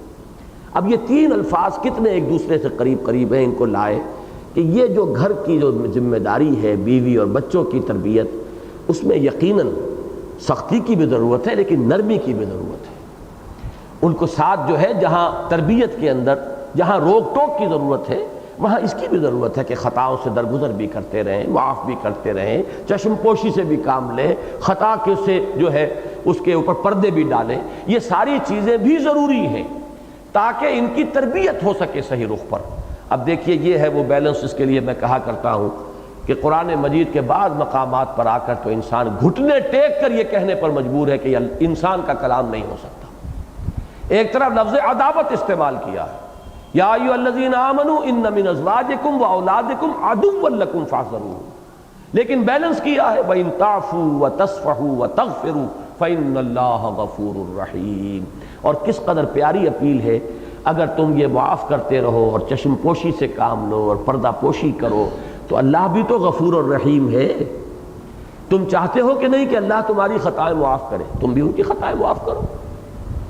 ارحموا من فی الارض یرحمکم من فی السماء، رحم کرو زمین والوں پر، اللہ تم پر رحم کرے گا۔ تم ان کی خطاؤں سے درگزر کرو، اللہ تمہاری خطاؤں سے درگزر کرے گا۔ تم انہیں معاف کرو، اللہ تمہیں معاف کرے گا۔ تو یہ اپیل کا درجہ ہے۔ تو یہ ہے علائق دنیاوی کے بارے میں نقطہ نظر کہ بندہ مومن جس کی نگاہ آخرت پر ہے، وہ چوکس ہو کر، وہ بالکل غیر شعوری طور پر ان طبی محبتوں کا غلام نہیں بن جائے گا جیسے کہ اس وقت ہماری عظیم اکثریت بنی ہوئی، بیوی اور اولاد کے غلام، بیوی اور اولاد کے نوکر چاکر۔ بعض حضرات کہتے ہیں، ایک صاحب تھے ہمارے بزرگوں میں سے فوت ہو گئے، وہ کہا کرتے تھے بڑے پیارے انداز میں کہ بھائی ہمارا کیا ہے، ہم تو روٹی کپڑے پر اپنے بیوی بچوں کے ملازم ہیں، ساری محنت، ساری توانائی، ساری اپنی قوتیں، پھر حلال اور حرام کی تمیز بھی ہٹا کر جو کچھ کمایا ان کے پیٹ میں ڈال دیا یا ان کا تن ڈھانپ دیا یا ان کو اعلیٰ تعلیم دے دی، ہمیں کیا ملتا ہے 2 وقت کی روٹی اور چند جوڑے کپڑے کے۔ جیسے آپ کسی کو ملازم رکھ لیتے ہیں کہ روٹی کپڑے پہ ملازم ہے، تو در حقیقت آج کا انسان اکثر و بیشتر وہ اپنی اولاد اور اپنی بیوی کا روٹی کپڑے پر ملازم ہے۔ ٹوٹل انویسٹمنٹ اپنی شخصیت کی جو ہو رہی ہے انہی میں ہو رہی ہے۔ اور پھر یہ کہ حلال اور حرام کا معاملہ بھی ختم، معلوم ہوا کہ اب یہاں معاملہ دشمنی کا ہو گیا، یہ محبت نہیں ہے۔ حضور نے بڑے پیارے الفاظ میں فرمایا کہ اس شخص سے بڑا نادان اور کوئی نہیں جس نے دوسروں کی دنیا بنانے کے لیے اپنی عاقبت برباد کر لی۔ اس وقت آدمی یہ سمجھتا ہے یہ میں ہی ہوں، میرے بچے میری وجود کا ایکسٹینشن ہے، توسیع ہے، لیکن جب وہ بچے جوان ہوتے ہیں اور کہتے ہیں آنکھوں میں آنکھیں ڈال کر ابا جان آپ پچھلے زمانے کے لوگ ہیں، آپ چھوڑیے ان باتوں کے ابا جان، اب زمانہ بدل گیا، اب ہمارے تو ٹرینڈز یہی ہیں، اب زمانے کا چلن یہی ہے، تب محسوس ہوتا ہے کہ میں اور ہوں، یہ اور ہے۔ من دیگرم تو دیگری، من تو شدم تب تو من شدی، یہاں تو معاملہ یہ تھا، لیکن اب معلوم ہوا من دیگرم تو دیگری، میری چوائس اور ہے، میری پسند اور ہے، میرا چلن اور ہے، میری رائے اور ہے۔ اور کبھی سینہ تان کر جب باپ سے بات ہو اور ماں سے بات ہو اور انہیں کہا بھی جائے کہ آپ بے وقوف ہیں اور آپ کو معلوم کچھ نہیں ہے، تب ہوش ٹھکانے آتے ہیں کہ یہ میں کس مغالطے میں رہا، میں تو سمجھا تھا یہ میں ہی ہوں، میری ہی شخصیت کا یہ کی توسیع ہے، ایکسٹینشن ہے۔ بہرحال مجھے وہ یاد آتا ہے، ہسٹری آف انگلینڈ میں ایک وزیر کا ذکر آتا ہے جس نے بڑے ہتھ کنڈوں سے دولت جمع کی تھی بادشاہ کے لیے، وہ کس کا فورک کہلاتا تھا وہ، جی ہنری ایٹھ کا، لیکن وزیر کا نام کیا تھا؟ بارٹن تھا، چھوڑیے۔ بہرحال اس نے بڑی ہر طریقے سے لوٹ کھسوٹ کر کے بادشاہ کا خزانہ بھر دیا، اور اس کے بعد جب بڑھاپے کو پہنچا اسی بادشاہ نے اسے جیل میں ڈالا۔ اس کا حسرت بھرا جملہ آتا ہے، had I served God as I served the king، جس طرح میں نے بادشاہ کی خدمت کی ہے، اگر میں نے اللہ کی خدمت کی ہوتی تو مجھے وہ اس میرے بڑھاپے میں اس طرح ذلیل و خوار نہ کرتا۔ یہ حسرت اس وقت ہوتی ہے جا کر جس طرح ہم نے اپنے آپ کو اپنے اولاد کے لیے پانی کر دیا، کہیں اگر اللہ کے لیے وہ محنت کی ہوتی تو ہمیں کیا ملتا اور کیا کچھ ہمارے نصیب ہوتے۔ یا ایھا الذین آمنوا ان من ازواجکم واولاد، اچھا یہاں بھی یہ نہ ہو، اولاد کا حق ہے، ان کو پالنا پوسنا آپ کے ذمہ ہے، امانت ہے اللہ کی آپ کے پاس، لیکن حلال سے کماؤ اور کھلاؤ، اللہ کے حکم سے سرتابی نہ ہو، یہ اپنی جگہ محبت کرو، اللہ کی محبت سے بالا کرنا ہو جائے، اپنی ذمہ داری ادا کرو، یہ اللہ کی طرف سے ڈالی ہوئی ہے ایک ذمہ داری۔ اسی لیے تو ہے بچہ فوت ہو گیا ہے تو دعا کیا ہے جنازے کی؟ اللہم اجعلہ لنا فرطا واجرا وذخرا، پروردگار اس بچے کو ہمارے لیے اس آخرت کے اندر اجر اور ذخیرہ بنا دے ہمارے لیے، ہمارے اجر، اس لیے کہ تیری امانت تھی، ہم نے اس کو پالا پوسا ہے، تیری طرف سے ہمارے پاس ایک امانت تھی، اگر امانت سمجھ کر پال پوس رہے ہیں تو جو کچھ کر رہے ہیں وہ اللہ کے ہاں بھی اجر و ثواب کا ذریعہ بن جائے گا۔ اور جہاں طبی محبت کے تحت ہو رہا ہے وہاں خطرہ یہ ہے کہ کسی بھی وقت وہ پالا جو ہے اس کو آپ کراس کر جائیں گے اور حلال سے بڑھ کر حرام کے اندر منہ مار دیں گے۔ یا ایھا الذین آمنوا ان من ازواجکم واولادکم عدوا لکم فاحذروہم وان تعفوا وتصفحوا وتغفروا فان اللہ غفور رحیم۔ انما اموالکم واولادکم فتنہ، اب یہ مال و اسباب دنیاوی کی بات ہو رہی ہے، یہ میں بعد میں بتاؤں گا اولاد کو یہاں کیوں لائے۔ اصل میں سمجھ لیجئے دو چیزیں تھیں نا، علائق دنیاوی اور مال و اسباب دنیاوی، اصل میں اس آیت میں مال و اسباب دنیاوی مراد ہے۔ انما اموالکم واولادکم فتنہ، تمہارے اموال اور تمہارے اولاد ہی تمہارے لیے فتنہ ہے، ان کو یہ سمجھو کہ یہ امتحانی پرچے ہیں جن میں اللہ ہمیں آزما رہا ہے، یہ دے کر آزمایا ہے، یہ سرمایہ دے کر آزمایا، دولت دے کر آزمایا، ساز و سامان دے کر آزمایا، اولاد دے کر آزمایا، کہ کیا کرتے ہیں؟ خیر میں لگاتے ہیں، بھلائی میں لگاتے ہیں، اولاد کی پرورش صحیح کرتے ہیں، انہیں اللہ کے دین کے خادم بنا کر اٹھاتے ہیں یا اللہ کے باغی اور سرکش بنا کر اٹھاتے ہیں۔ یہ امتحانی پرچے ہیں جن میں آپ کا امتحان ہو رہا ہے، جو کچھ آپ کر رہے ہیں اللہ کے ہاں اس کا حساب ہوگا، اور یہی فتنہ ہے در حقیقت۔ ایک سورت پیچھے جائیے، سورہ منافقون میں آیت ہم پڑھ چکے ہیں، یا ایھا الذین آمنوا لا تلہکم اموالکم ولا اولادکم عن ذکر اللہ ومن یفعل ذلک فاولئک ھم الخاسرون۔ اہل ایمان، تمہارے اموال اور تمہاری اولادیں تمہیں اللہ کی یاد سے غافل نہ کرنے پائیں، جو کوئی یہ کرے گا پھر وہ خسارے میں اور بربادی اور تباہی کے اندر آ جائے۔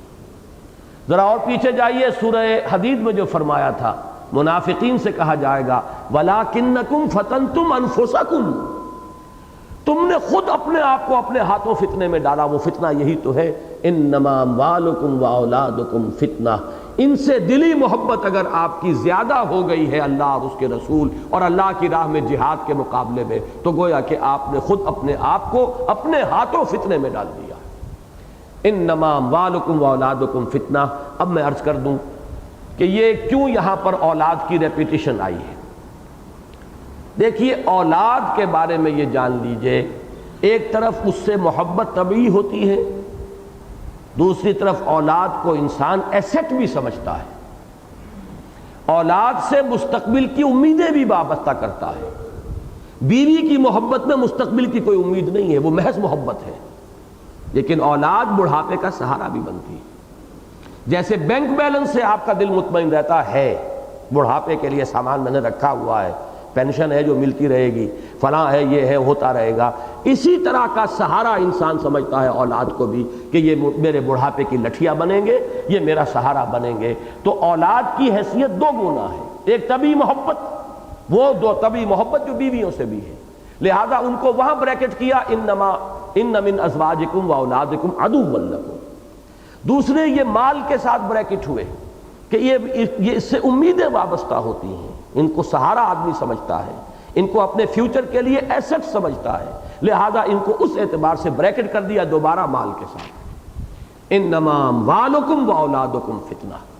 یہی وجہ ہے، میرا ایک عجیب مشاہدہ ہے، شاید آپ حضرات کا بھی ہو، جو لوگ بے اولاد ہوتے ہیں وہ انتہائی بخیل ہوتے ہیں بالعموم، اس لیے کہ ان کا سہارا صرف ایک رہ جاتا ہے، پیسہ، جبکہ اولاد والے کے دو سہارے ہوتے ہیں۔ وہ رسک لے سکتا ہے، کوئی بات نہیں، میرے پاس مال نہیں ہوگا تو کوئی بات نہیں، اولاد ہے، میں نے اپنے آپ کو ان میں انویسٹ کیا تھا ایک وقت میں، وہ ریپے کریں گے۔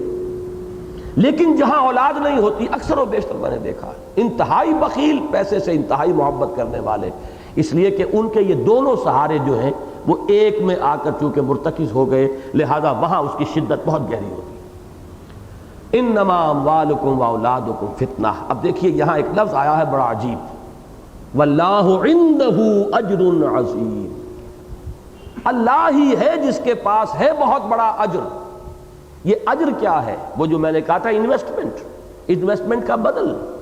اولاد کو انسان ایک طرح کی انویسٹمنٹ بھی سمجھتا ہے، اور مال کو بھی وہ سمجھتا ہے سہارا۔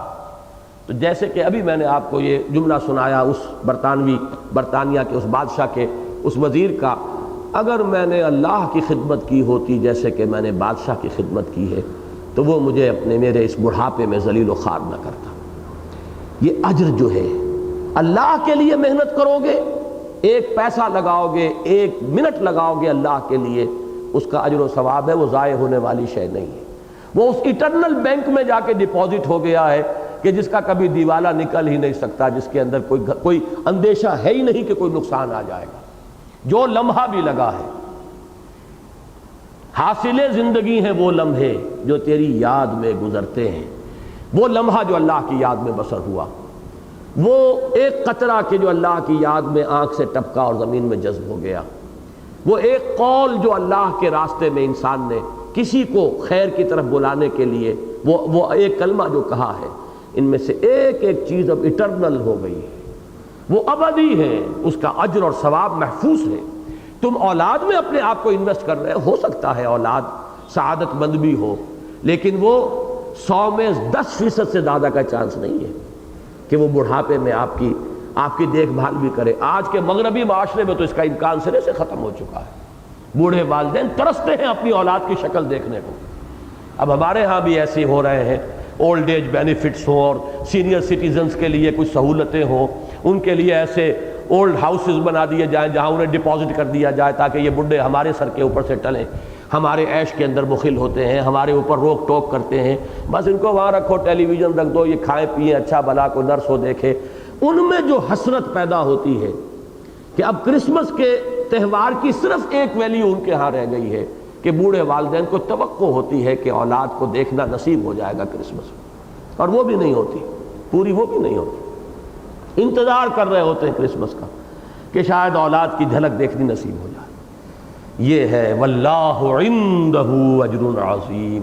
اولاد کو پالو پوسو ذمہ داری سمجھ کر، اللہ کی طرف سے عائد شدہ ذمہ داری، ان سے محبت کرو اللہ کی محبت سے نیچے نیچے، صرف اللہ کی محبت نہیں، من اللہ ورسولہ وجہاد فی سبیلہ فتربصوا حتی یاتی اللہ بامرہ۔ ان 3 محبتوں پر وہ 5 محبتیں غالب آ گئی، تم برباد ہو، یو آر ڈومڈ، جاؤ دفع ہو جاؤ، انتظار کرو یہاں تک کہ اللہ اپنا فیصلہ سنا دے، اور اللہ ایسے ناہنجاروں کو کوئی ہدایت نہیں دیتا۔ واللہ لا یہدی القوم الفاسقین۔ یہی میں نے عرض کیا تھا، آخری جملہ بول رہا ہوں، اقبال نے ایک شعر میں جمع کیا ہے اسے، کاش کہ وہ شعر کہیں ہماری سوچ میں، ہمارے فکر میں پیوست ہو جائے۔ یہ مال و دولت دنیا، یہ رشتہ و پیوند، بتان وہم و گما لا الہ الا اللہ۔ یہ لا الہ الا اللہ اگر اس معنی میں ہم پر ریویل ہو گیا ہو، منکشف ہو گیا ہو، ہمارے باطن میں اس کا انکشاف ہوا ہو، تو پھر یہ مال و دولت دنیا، یہ رشتہ و پیوند، یہ سب بتان وہم و گما نظر آتے ہیں، کوئی حقیقت ان کی نہیں ہے۔ یہ لائبلٹیز ہیں جن کا حساب دینا پڑے گا۔ دولت زیادہ ملی ہے، زیادہ حساب دینا پڑے گا۔ اولاد اللہ نے دی ہے، اللہ محاسبہ کرے گا۔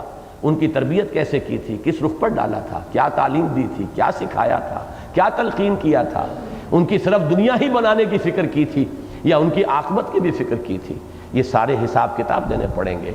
تو یا ایھا الذین آمنوا ان من ازواجکم واولادکم عدوا لکم فاحذروہم وَإِن تَعْفُوا وَتَصْفَحُوا وَتَغْفِرُوا فَإِنَّ اللَّهَ غَفُورٌ رَحِيمٌ انما اموالکم واولادکم فتنہ واللہ عندہ اجر عظیم۔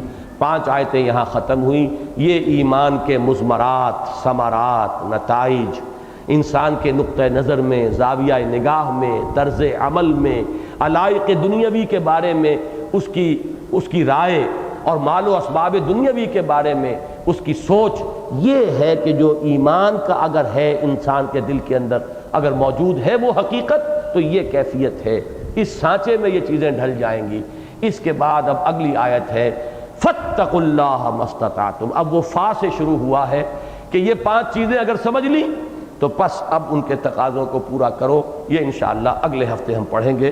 بارک اللہ لی ولکم فی القرآن العظیم ونفعنی وإیاکم بالآیات والذکر الحکیم۔